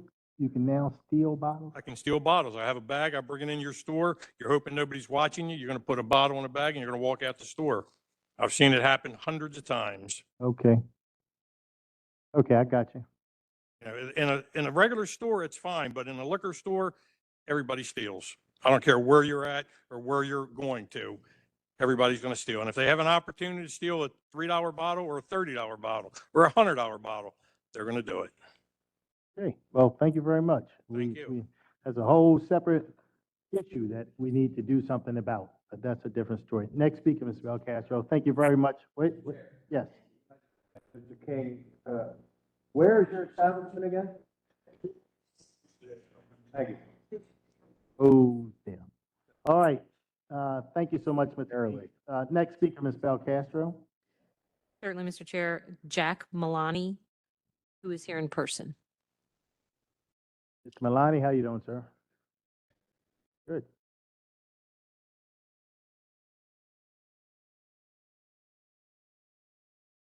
Mr. Chair, members of the committee, Jack Malani, been at Monahan's Pub for about 34 and a half years. Just for the record, I've used paper bags in my store for every day I've been there. I had a cardboard dumpster before anybody had one, so I get this. Our objection as the association is we were originally exempted as a small business. And then somewhere around 5 o'clock, we weren't. And we didn't have a chance to lobby you guys. It's like, so we came to you after the fact and we pointed out something that I think is important to note. Our businesses are inspected by your inspectors, the liquor board. And one of the checkoff items is the cleanliness inside and outside. And I think when we met with you, we would have no problem going back to the liquor board and making that a point of emphasis. Because we don't want the trash either. But when you look at the small businesses by state law, you're only allowed to own one. What's smaller than that? I mean, I don't have the opportunity to own another liquor store. I could own multiple restaurants in Baltimore County. I could have 13 restaurants, but I can only have one store in the whole state. So we're looking at the issue of fairness. If you have a small business exemption, someone's going to have to explain to me how we're not in it. And as far as PAI, we can get the liquor board to send them the stores, the Class A liquor stores. And I think we could maybe, if in the interim, just don't visit those folks. I don't think it's a big ask. I mean, to me, either there is or there isn't a small group or small business exemption. And we would be more than happy to help in this transition if it's difficult to identify those stores. Thank you. Thank you very much, Mr. Malani. Appreciate it. Next speaker, Ms. Belcastro. Surely, Mr. Chair, again, Mr. Fryer is also testifying on this bill as well.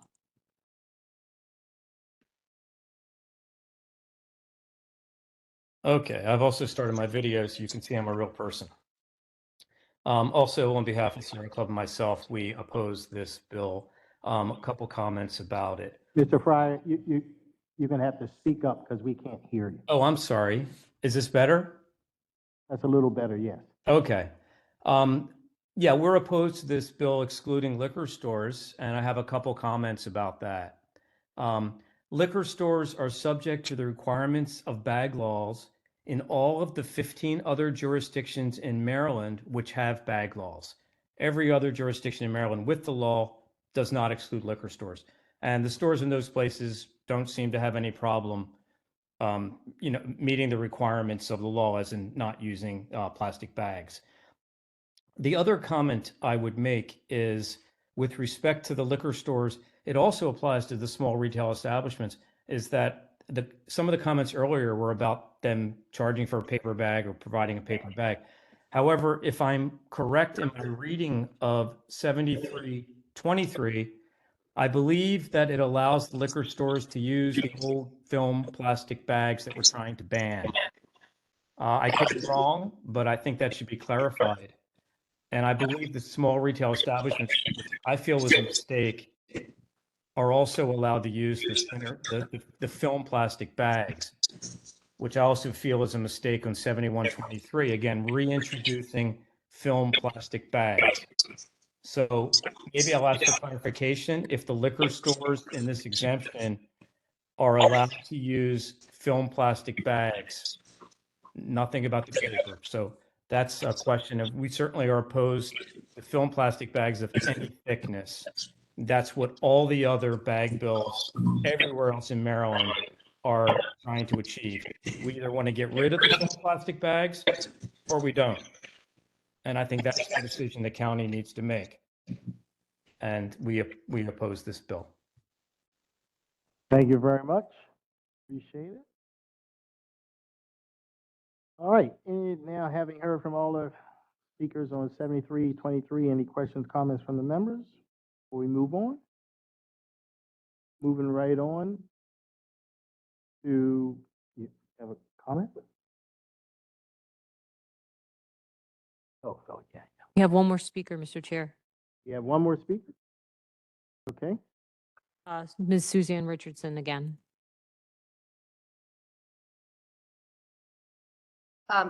Thank you. I will just agree with Rob Freer that this is a small inconvenience, much as I sympathize with the liquor stores. And, you know, someone who's buying a $30 bottle of bourbon probably won't notice the 5 cents.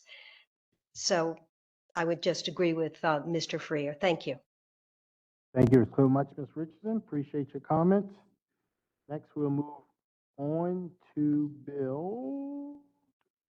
We took care of that.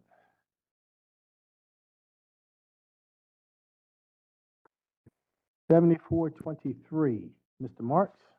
Very much. This legislation would allow for certain uses that are in the business roadside zone to be allowed in the ML zone, provided that certain qualifications are met. But the tract must be zoned MLIM and MHIM as of the effective date of the legislation. That the tract be at least 30 acres in an area, that it be located within 250 feet of the means of access to a highway interchange for Maryland 43, and that any portion of the tract must be located within 400 feet of a BR zone property. This really concerns with a rather large region in the White Marsh commercial area. I did consult with the community associations that are in this area.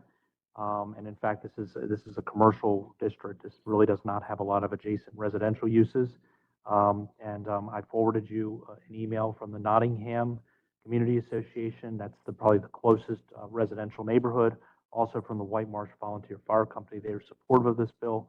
And I do want to note that I'll be working with the county attorney and the administration to make sure that legal sufficiency is met. Thank you, Mr. Marks. Any questions, comments from the members? Hearing none, moving right along. See here, Councilman Hatch. Bill 76-23. Yes, Mr. Chairman.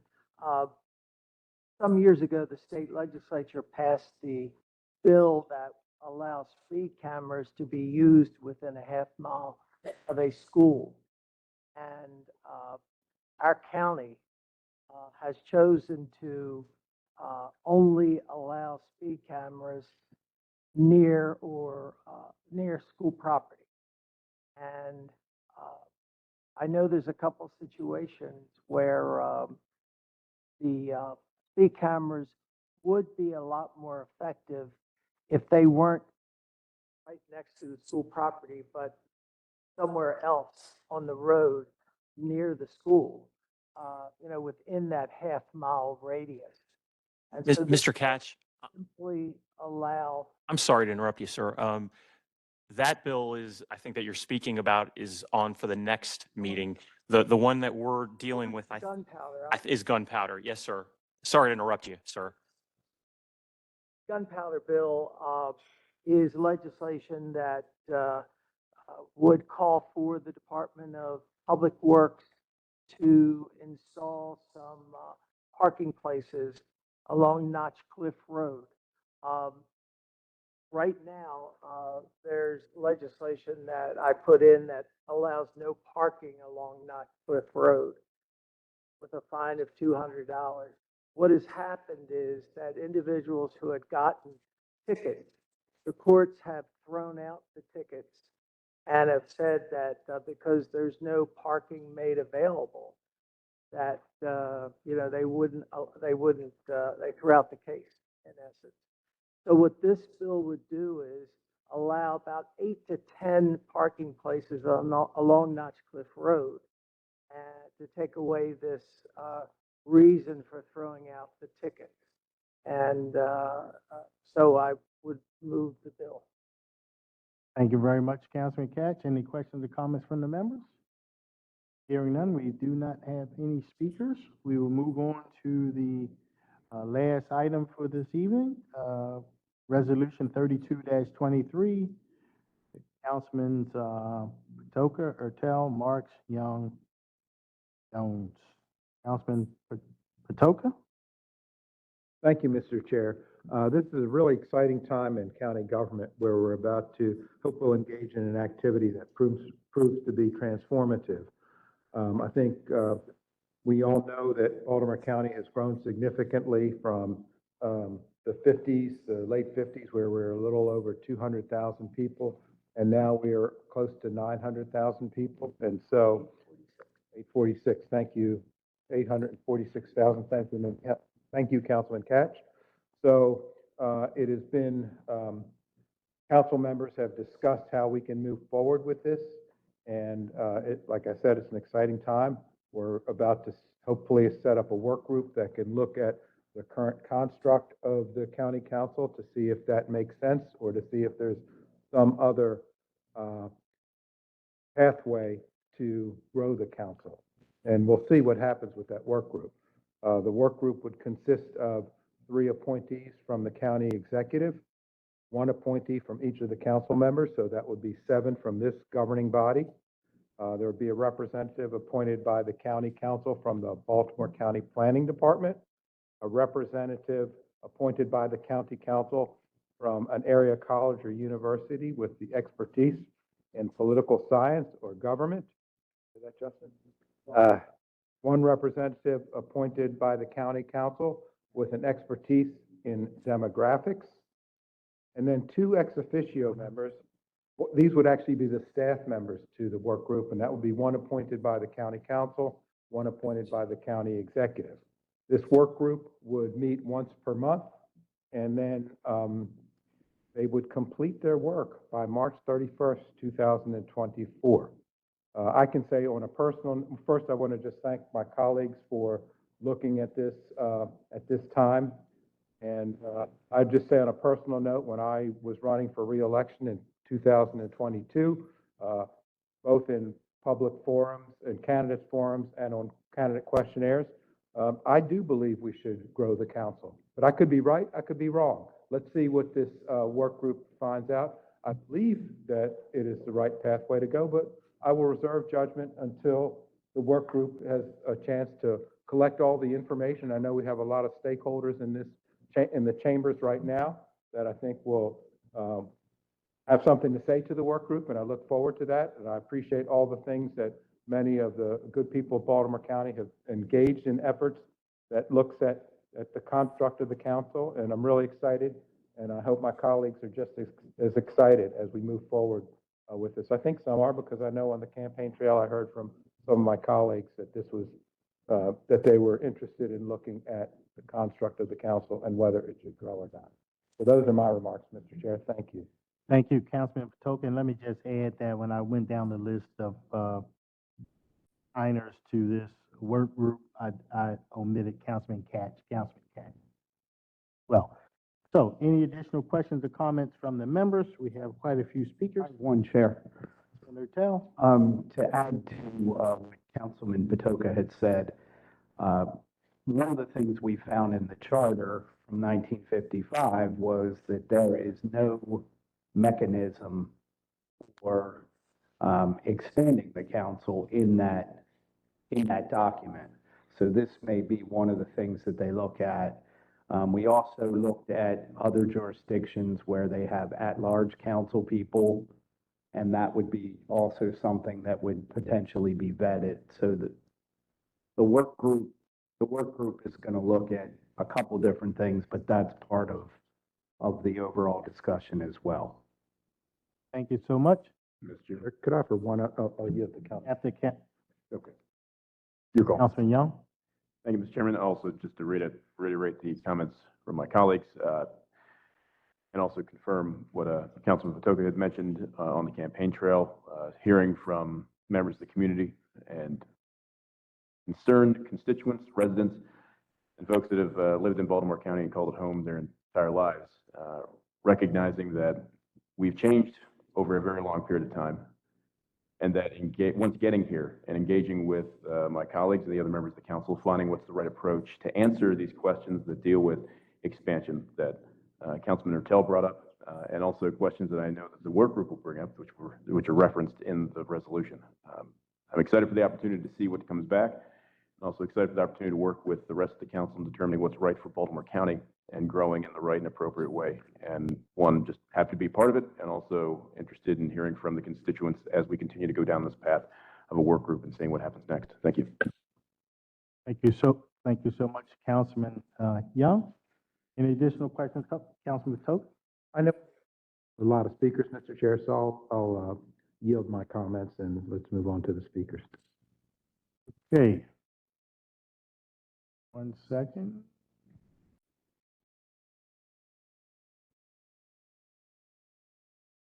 Okay, Ms. Belcastro, how about the first speaker? Certainly, Mr. Chair. Our first registered speaker this evening is Linda Dorsey Walker, who is here in person.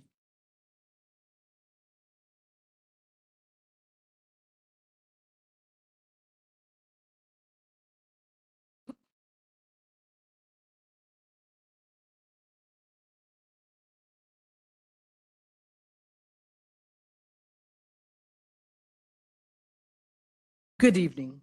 My name is Linda Dorsey Walker. I'm chairperson of a ballot issue committee known as For More for Baltimore County, and I am a chief stakeholder in this issue.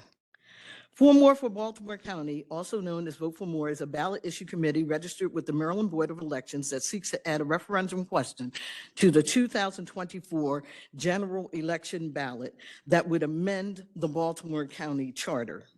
To get 4 more question on the ballot, we have to collect 10,000 plus in-person signatures on the state's required petition form. Presently, we have over 7,000 collected. We've actually collected many more than that, but I'm only going by those names that I know are clearly certifiable. The number of county council districts would increase from 7 to 11 to reflect the county's growth from approximately 350,000 people in 1956 to about 860,000 at this point in 2023. This would require reducing the size of each district from approximately 122,000 residents per council member to 78,000 residents per council member, mathematically in line with where Howard County is at 65,000 and Prince George's County is at 90,000 per council member. 4 more districts improve the opportunities of electing women, African Americans, young adults, and others to local office, and they make the county council members more accessible and accountable because of the smaller districts. Now for another number. 755,598.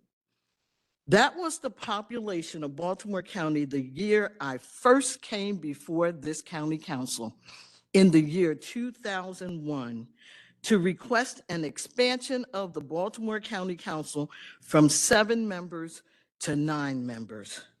I was not alone that year because the Baltimore County League of Women Voters made the same request that same year. It was at that point that the constituents were 107,000, already well out of line with the rest of the state at 40, 50, and 60,000 per council member. And just like now, the council was all male. Now, what am I asking? I believe that it should not be necessary for citizens to have to go through this expensive process, time-consuming process of having to form a ballot issue committee to put a referendum question on the council. It should not also be necessary to have to form a work group to do that which many of you have already publicly stated to people in the media, and certainly all of us on 4 More, that you already approve of. You've asked for 2 more districts, and we're asking for 4 more districts. If you must form a work group, I'm asking that you add one of our own, Keith Dorsey, former budget director of Baltimore County, to the work group so that 4 more interests will be represented along with 1 other member. Thank you so much. Thank you so much, Ms. Dorsey. I certainly know that you have been an advocate for expanding the council for many, many years. So we certainly thank you for your comments and thank you for your advocacy on the issue. Next speaker, Mr. Chair. Thank you. Just one comment, Ms. Dorsey. Yes. So just a clarification, there is not a prescribed number for the work group to. I didn't hear you. There's not a prescribed number that we've asked the work group to come up with. We've asked. Well, I know that most of you have been interviewed, and I'm just going by the numbers that were shared. And also, as far as an at-large member that was just discussed, Several people sent to me on my way over here that that's a possible voting rights violation because it would require that those people run countywide, not district-wide.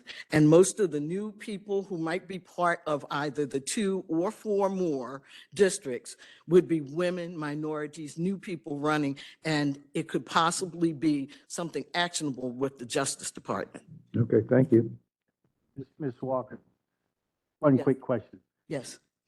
I don't want to spend a lot of time on the debate, but we often hear the comparisons between us in Montgomery County and Prince George's County. They have at-large members. I know.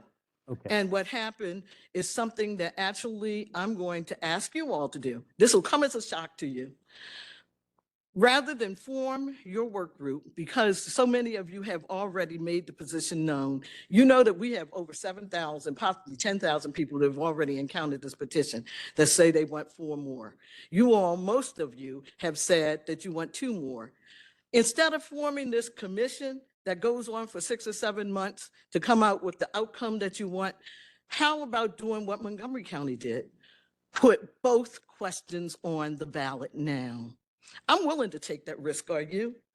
In other words, put on, this recommends that the number of county council seats in Baltimore County be permanently increased by 2 from 7 to 9. And then a second question that says this recommends that the number of county council seats in Baltimore County be permanently increased from 7 to 11 by 4.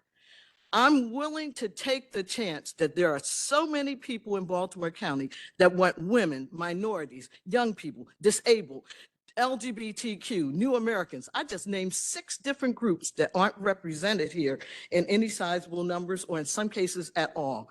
I'm willing to trust the voters. They have elected each one of you. So thank you for bringing up Montgomery County, because I'm asking you to do what they did, put both questions on the ballot. Thank you so much. Next speaker, Ms. Del Castro. Certainly, Mr. Chair. Our next speaker is Keith Dorsey, who is also here in person. Chief Dorsey, it's been a while since we've seen you here. You used to sit at that table for many, many years.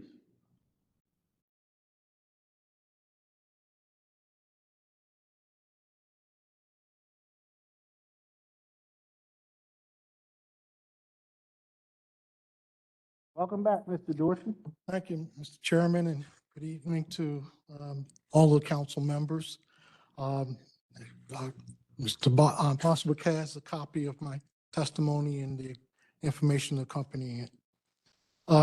Just for the public, my name is Keith Dorsey. I'd like to speak in favor of Resolution 3223, but more specifically, I'd like to propose council structure review work group to focus on the need for 4 additional council districts.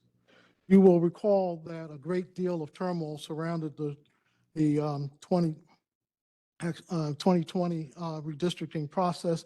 Many hoped to achieve 2 majority Black districts. However, the concept of redrawing the lines within 7 districts would never have produced a satisfying result. The proposal of 2 districts with Black population around 54% not only would have been insufficient to elect a second Black council member, it may have resulted in the loss of the current incumbent. That proposal overlooked 2 important factors. First, the proportion of Black community aged 18 plus is lower than the countywide average. Second, voter turnout is often lower in Black precincts. Any plan to establish a majority Black district must consider a minimum percentage of at least 60%. There have been some discussions of adding only 2 additional council districts, but I believe the effort would prove to be unsuccessful. As you can see on the attached charts I have prepared, adding 2 districts would likely produce a second district that would be less than 54% Black. Instead, adding 4 districts would provide a district that is 81% Black and another that would be 67% Black. In addition, there would be 4 districts with minority population in excess of 40%. At those levels, other minority groups would have a strong voice within their council districts. Today, you'll hear more testimony from other members of the Four More for Baltimore County petition drive. They'll share with you additional rationale to support the addition of 4 council districts. Thank you for the opportunity to bring this information to your attention. And as I said, you have charts that highlight the results from what I would believe would be a typical redistricting underneath of the 9 district and the 11 district scenarios. Thank you very much, Thank Mr. Dorsey. It's good seeing you. Mr. Dorsey, and welcome back. You're saying that you have maps for us? I have a. Did you say there were scenarios for us? I gave the information to Mr. Boswick. He has my testimony as well as the attached charts. Okay, thank you. Okay, next speaker, Ms. Belcastro. Certainly, Mr. Chair. I just wanted to note that Jyoti Mohan had registered to speak, but I cannot find them on the attendee list. So I will move on to the next speaker. On once, on twice for Mr. Mohan, on 3 times, over. Next. The number that I have on here, we have one caller calling in, and it is not the phone number that the person registered under. Okay, Let me double check it real quick, but how about we move on to the next person, and if that person pops up, email you, whatever, we will put them. they can send me a message in the chat if they are on there. We only have one caller in, and it's not the matching phone number. The next speaker is Sean McIntosh. Mr. McIntosh? Is it Ms. McIntosh? My apologies. You may begin your testimony. Yes, it's Ms. McIntosh. Yes, thank you. Good afternoon, Council President and members of Baltimore County Council. I'm Sean McIntosh, a resident of Sparks, Maryland in District 3. I'll keep my remarks brief. I'm here today to express my support for Resolution 3223 with amendment. While I applaud your effort to respond to the advocates and residents who have been calling for expanding the County Council through the Vote for More initiative, I am concerned that this work group could be an effort to appease advocates rather than to work in collaboration with them to find a solution that is most definitely needed. It is wise to look at our neighbors in similar sized jurisdictions who already have larger councils to determine best practices and the best way to budget for expansion of the council. It's also important to keep in mind that the goals of Vote for More were to reduce district size for better, more responsive representation and to increase opportunities for a more diverse elected body. Baltimore County's council should look more like the community it represents. It is my hope that you would amend the current resolution to require that at least 2 members of this proposed committee represent the Vote for More initiative, and that the Vote for More members have a say in who represents them. With that, I thank you, and I hope you pass this resolution with amendment. Thank you very much, Ms. McIntosh. Thank you for your comments. Next speaker, Ms. Belcastro.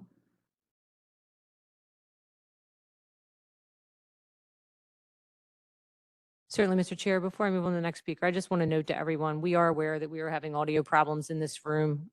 People that are online, they can hear all the speakers and testifiers clearly.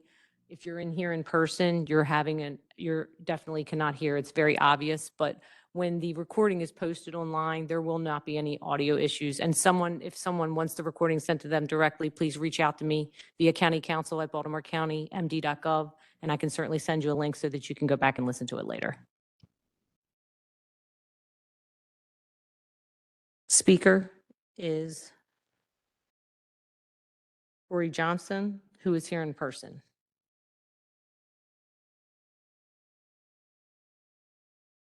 Johnson, how are you? Good.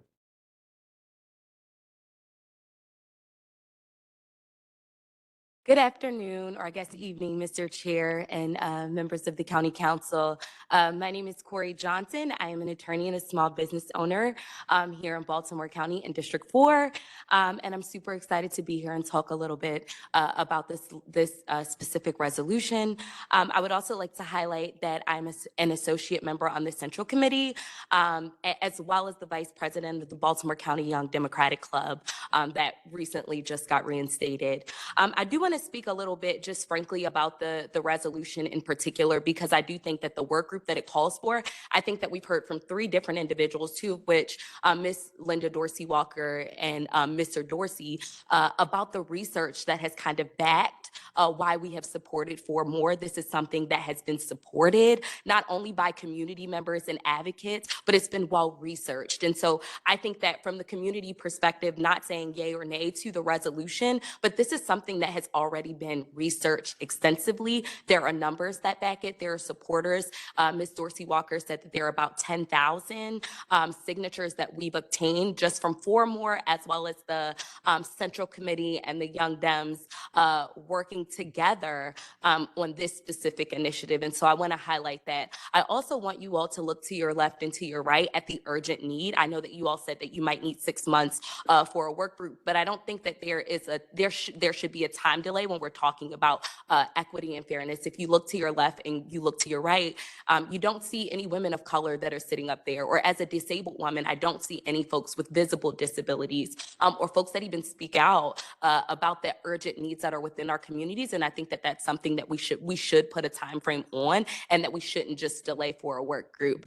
The last thing I will say is just to Mr. Dorsey, is that he should be on the committee, not only because he served the county for a number of years, as you mentioned, Councilman Jones or Chair Jones, but I think that it's important that we have the interests of the 4 more community that has backed this campaign for the last year and a half, that there should be some interest, because those folks have done a lot of work across our county. And so I think it's absolutely important and urgent. Thank you very much.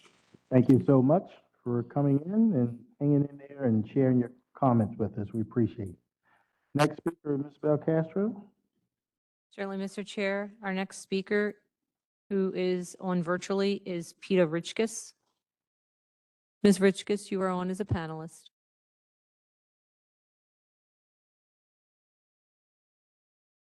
Good evening. Can you hear me? Hello, We Ms. can Rick. hear you. Can you hear me? Yes, we can hear you.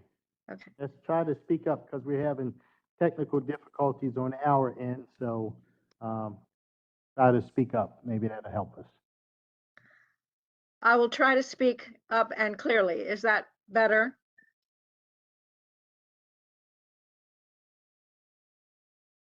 Go right Yes. ahead. Can you hear me? Yes. Chairman Jones and members of the council, I'm glad some of you have heard the drumbeat of Baltimore County residents who urgently want more representation on the council. For the record, my name is Peter Richkes, and I am one of the 7,000 registered Baltimore County voters who have already signed the nonpartisan Vote for More petition. I see the proposed Baltimore County Council Structure Review Workgroup as another, if redundant, opportunity to put the question to the voters where it belongs. But the answer cannot be just adding council members. What is wanted is more council districts. Resolution 32-23 itself makes the case for more and smaller districts. At-large seats are not the answer. After the Civil War, local jurisdictions across the South adopted at-large elections to ensure white-only governments. Northern cities did the same to disadvantage ethnic groups or parties. In fact, Congress permanently banned at-large voting for all federal elections because of its discriminatory impacts as part of the 1965 Voting Rights Act. Supreme Court Justice Ginsburg cited at-large voting as the preeminent second-generation way to deny equal opportunity for minority voters and candidates. County voters already voted against at-large voting in a 1972 ballot referendum that changed the method for electing council members from at-large to district-by-district elections. At-large elections also pose tremendous problems for candidates who would face disproportionately high costs of running countywide, further discriminating against minority and other disadvantaged candidates and those they might represent. I also urge the council to require the work group to do more towards a transparent and accessible process than a single public hearing. Like for the redistricting commission, all written public testimony should be made available on the council website, along with videos and transcriptions of all workgroup sessions.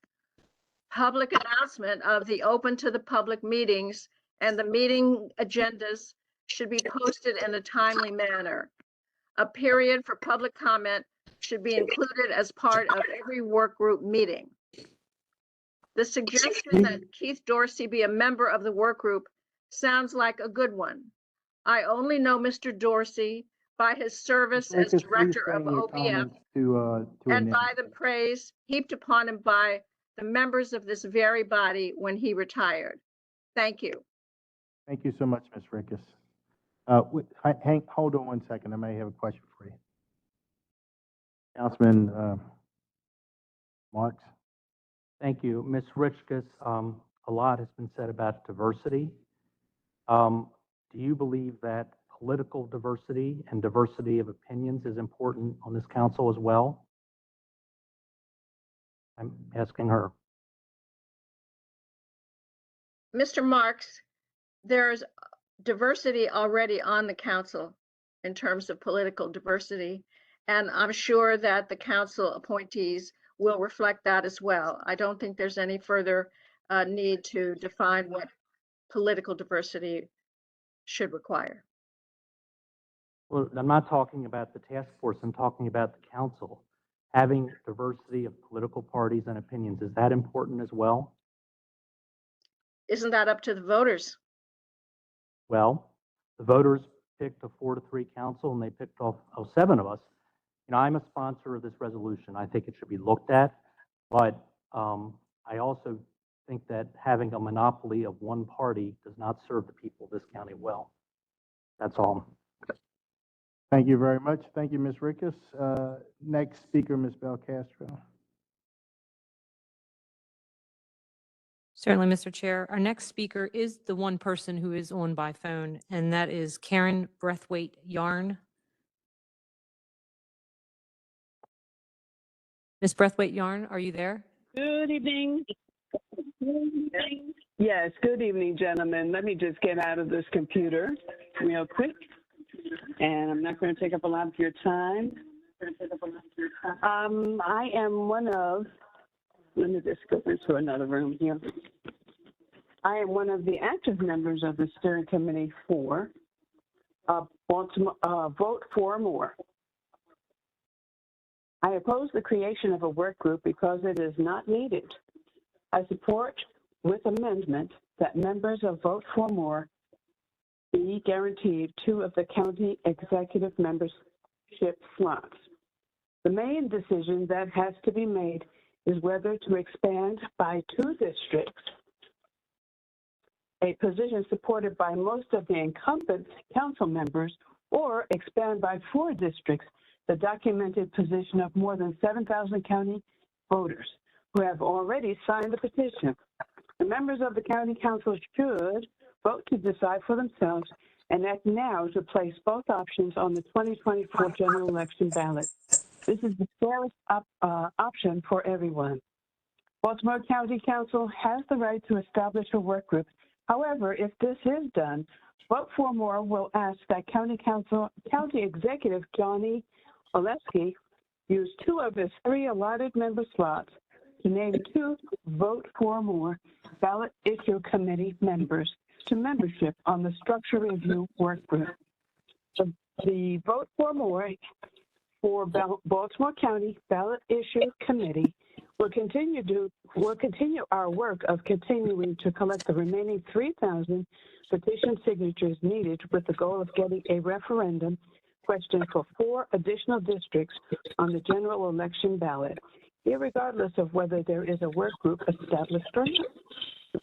I thank you for your time and attention to this important matter.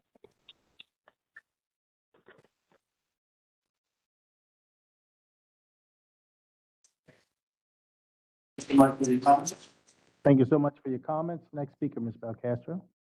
Our next speaker is Sharonda Hoffman. Ms. Hoffman, you're on as a panelist. You may begin your testimony. Good evening.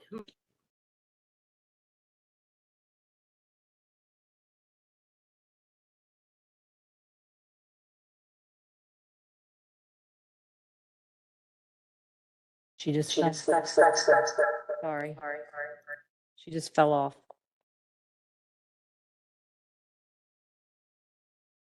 Speaker, Ms. Belcastro, Ms. Hoffman, if you're listening, get back online. We'll put you in the queue next. Next speaker, Ms. Belcastro. Sure. The next speaker is Shazia Shah. I hope I'm pronouncing that correctly. Ms. Shah, you are on as a panelist. You may begin your testimony. Good evening. My name is Shazia Shah, and you are pronouncing it correctly. I'm a member of Baltimore County Central Committee and a resident of Councilmanic District Number 1 and Legislative District 44B. I would like to speak in favor of Resolution 3223 due to the fact that 47% of the county's resident representation is missing up in that panel. I look across at respected councilmen, and I do not see a woman there. I do not see a woman of color, a woman of my religion, or any other. I would like to see that representation happening if we do add 4 more districts, and I hopefully will be seeing that in near future. Okay. Thank you so much for your comments. Our next speaker, Ms. Belcastro. Ms. Sharonda is back on.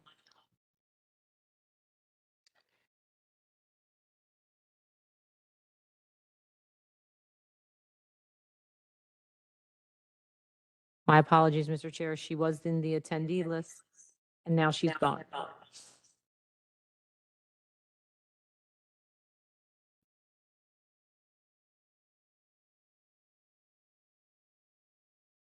There she is. I'm sorry, I keep on turning my speaker on and off so that you guys can hear, and keep on forgetting. I found her. Ms. Hoffman, you're on as a panelist. You may begin your testimony. Thank you. Good evening, Mr. Chair and esteemed councilmen. My name is Sharonda Huffman, and I'm a 19-year resident of Essex, Maryland. I'm also the president of the Blue and Gold Democratic Club. And professionally, I'm an advocate for persons with disabilities. In the Blue and Gold Democratic Club, we promote representation and participation in the political process from more women, from younger people, people of varying abilities, ethnicities, and I think the resolution should be amended to include members of the Vote for More committee. The fact that this is an all-male council in Baltimore County is the reason enough to put more councilmanic districts. This is an opportunity to redistrict and add more representation. The resolution provides a basis on how our county has grown and evolved. The addition of councilmanic districts can bring several significant benefits to our community, including enhanced representation, more focused representation, greater diversity of perspectives, improved services, and economic growth. Please ensure and encourage that if you do have a work group that is not based upon your own political needs, but those needs of your constituents, Thank you, and I support an amendment to this resolution to include members of the For More Committee. Thank you. Thank you so much for your comments. Next speaker, Ms. Belcastro.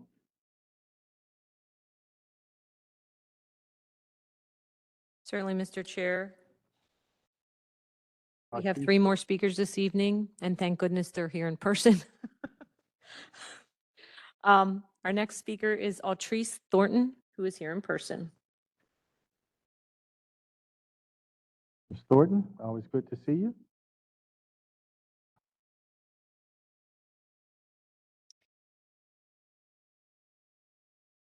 Good evening. My name is Artrice Thornton, and I have been a resident for Baltimore County for over 47 years. And so what I want to do is echo some of the things that Ms. Dorsey, Walker, Mr. Dorsey, Corey Johnson echoed in reference to the reasons why we need to look at the fact that we're asking for a resolution to do research, right? That's what you're asking for with your work group. The research has already been done. We know that there is a need. And so I don't want to necessarily harp on that. But one of the things I will say is that I had the pleasure of getting here early today. And so I took part in, I think you guys talked about the American Rescue Plan. And one of the things that I observed from each councilman, I noticed that you guys were advocating for consideration for the constituents and their needs. Someone talked about taxpayer dollars, right? Somebody talked about the need for a local audit as opposed to a federal audit.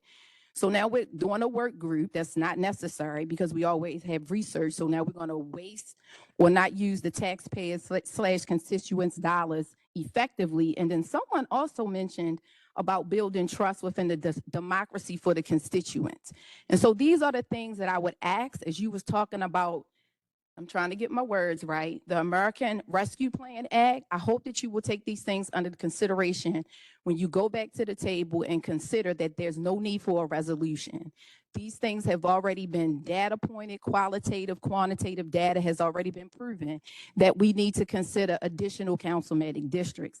And I want to also share that Corey mentioned if you look to your right and your left and you're all men, right?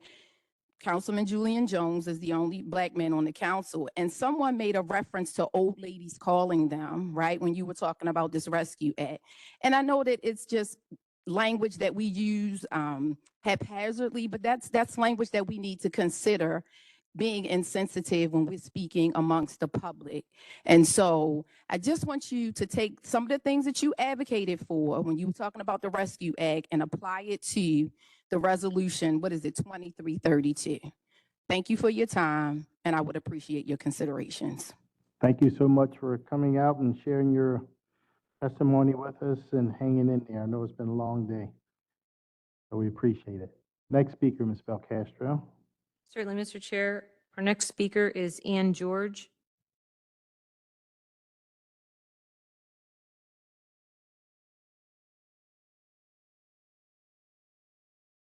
George? Hi.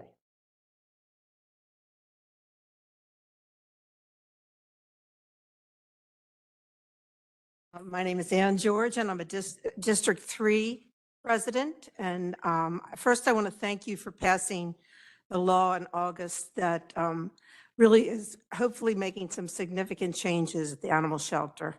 I think that's a good example of how a constituent with a concern can bring it to the county council and get something done and get it done quickly. We have been working on that, just as an aside, for over a year through channels with the Animal Services Commission.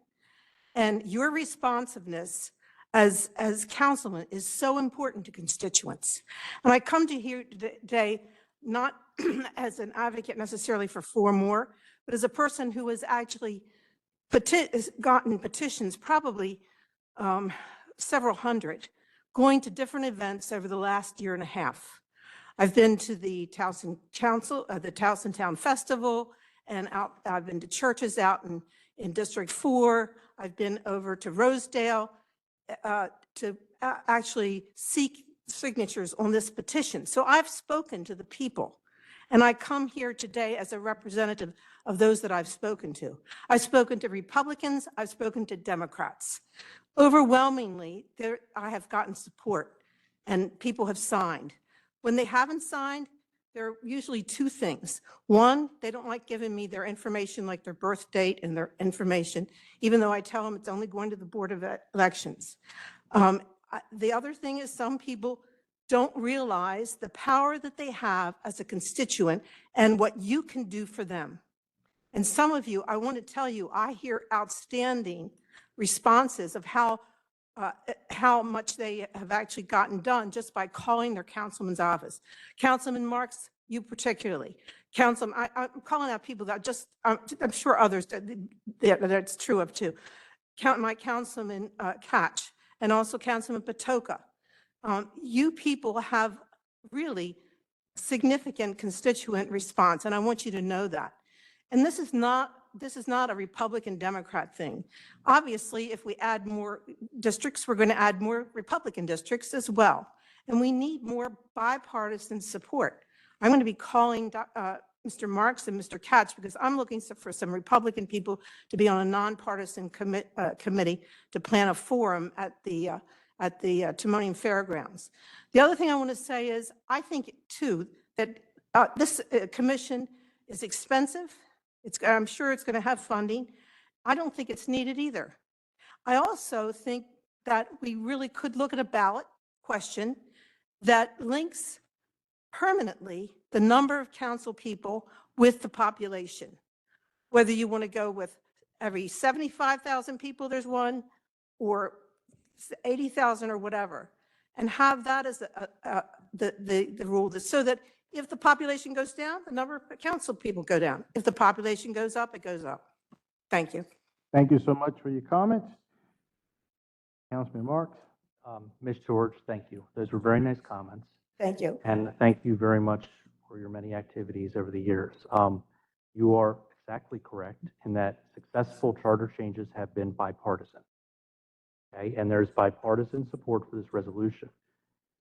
We heard from several witnesses here today who identify themselves as Democratic activists, and that's fine. Fine. But I wish between now and Monday, if the organizers could contact the head of the Republican Central Committee, introduce themselves, talk this issue over. Because this has to be bipartisan. This has to be bipartisan. Right. I actually wanted to talk to you about some names that, and maybe you could help me with that. If I call your office, maybe they can. Thank you. Next speaker, Ms. Val Castro. Certainly, Mr. Chair, our final speaker this evening, who did sign up virtually, but who is here in person, is Mr. Tom Glancy.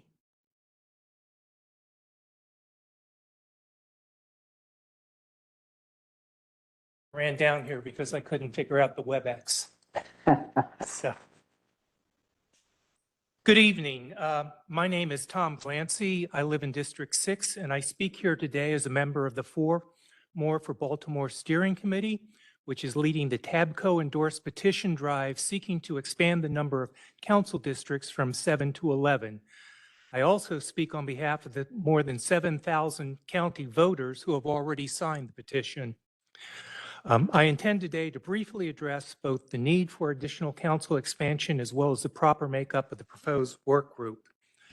Simply put, smaller districts enable each of you to better know your districts, including the needs and priorities of your constituents, and it provides those constituents with more meaningful access to their elected representatives. When the county charter was adopted in the 1950s, it created 7 council districts with approximately 50,000 residents in each district, a manageable number. With population growth, however, that ratio has ballooned to more than 123,000 persons per district, leaving Baltimore County with the highest ratio of residents to council members in Maryland and perhaps among the highest ratios in the country. Half measures, such as expanding the council from 7 districts to 9, do not go far enough, as they would still leave us with more than 95,000 persons in a district, almost double what the drafters of the charter contemplated.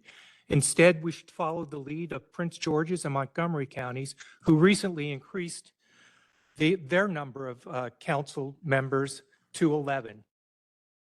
Expansion should also happen at one time rather than in phases, as would occur if we initially added 2 districts to be followed at a later date by expansion from 9 to 11 districts.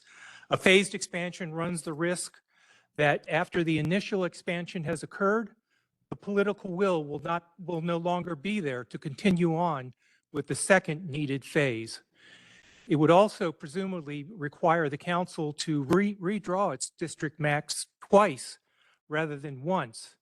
As you all are well aware, redistricting is a time-consuming and expensive process. The recent redistricting that occurred following the 2020 census resulted in the county council spending more than $800,000 to defend its map in court. There is no reason to go through that process 2 more times as opposed to 1 more time. As Councilman Ertel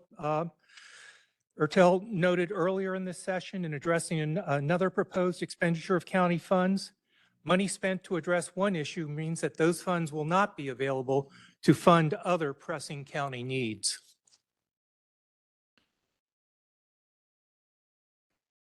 As to, Go ahead. We'll finish up yours. Okay. As to the immediate question of the creation of a work group, all points of view should be represented in that body, and so should include 4 more for Baltimore volunteers. We have extensively researched the issue of expansion, and collectively we have spoken to thousands of voters. The work group should not be deprived of that knowledge and experience. And I concur that Keith Dorsey would make an excellent candidate. His past experience with Baltimore County government as its budget and finance director means that he understands how county government works, and that he further understands the fiscal effects of any expansion, a subject that he has already studied. I understand that Mr. Dorsey would accept an offer to serve on the work group if one was extended to him. Thank you for providing me with this opportunity to share my views with the council. Thank you so much for hanging in there and Thank you sharing for your hanging in comments there. with us. We know it's been a long day. So that will conclude our work session. Are there any comments from the members before we adjourn? Hearing none, thank you very much, everyone. We are adjourned.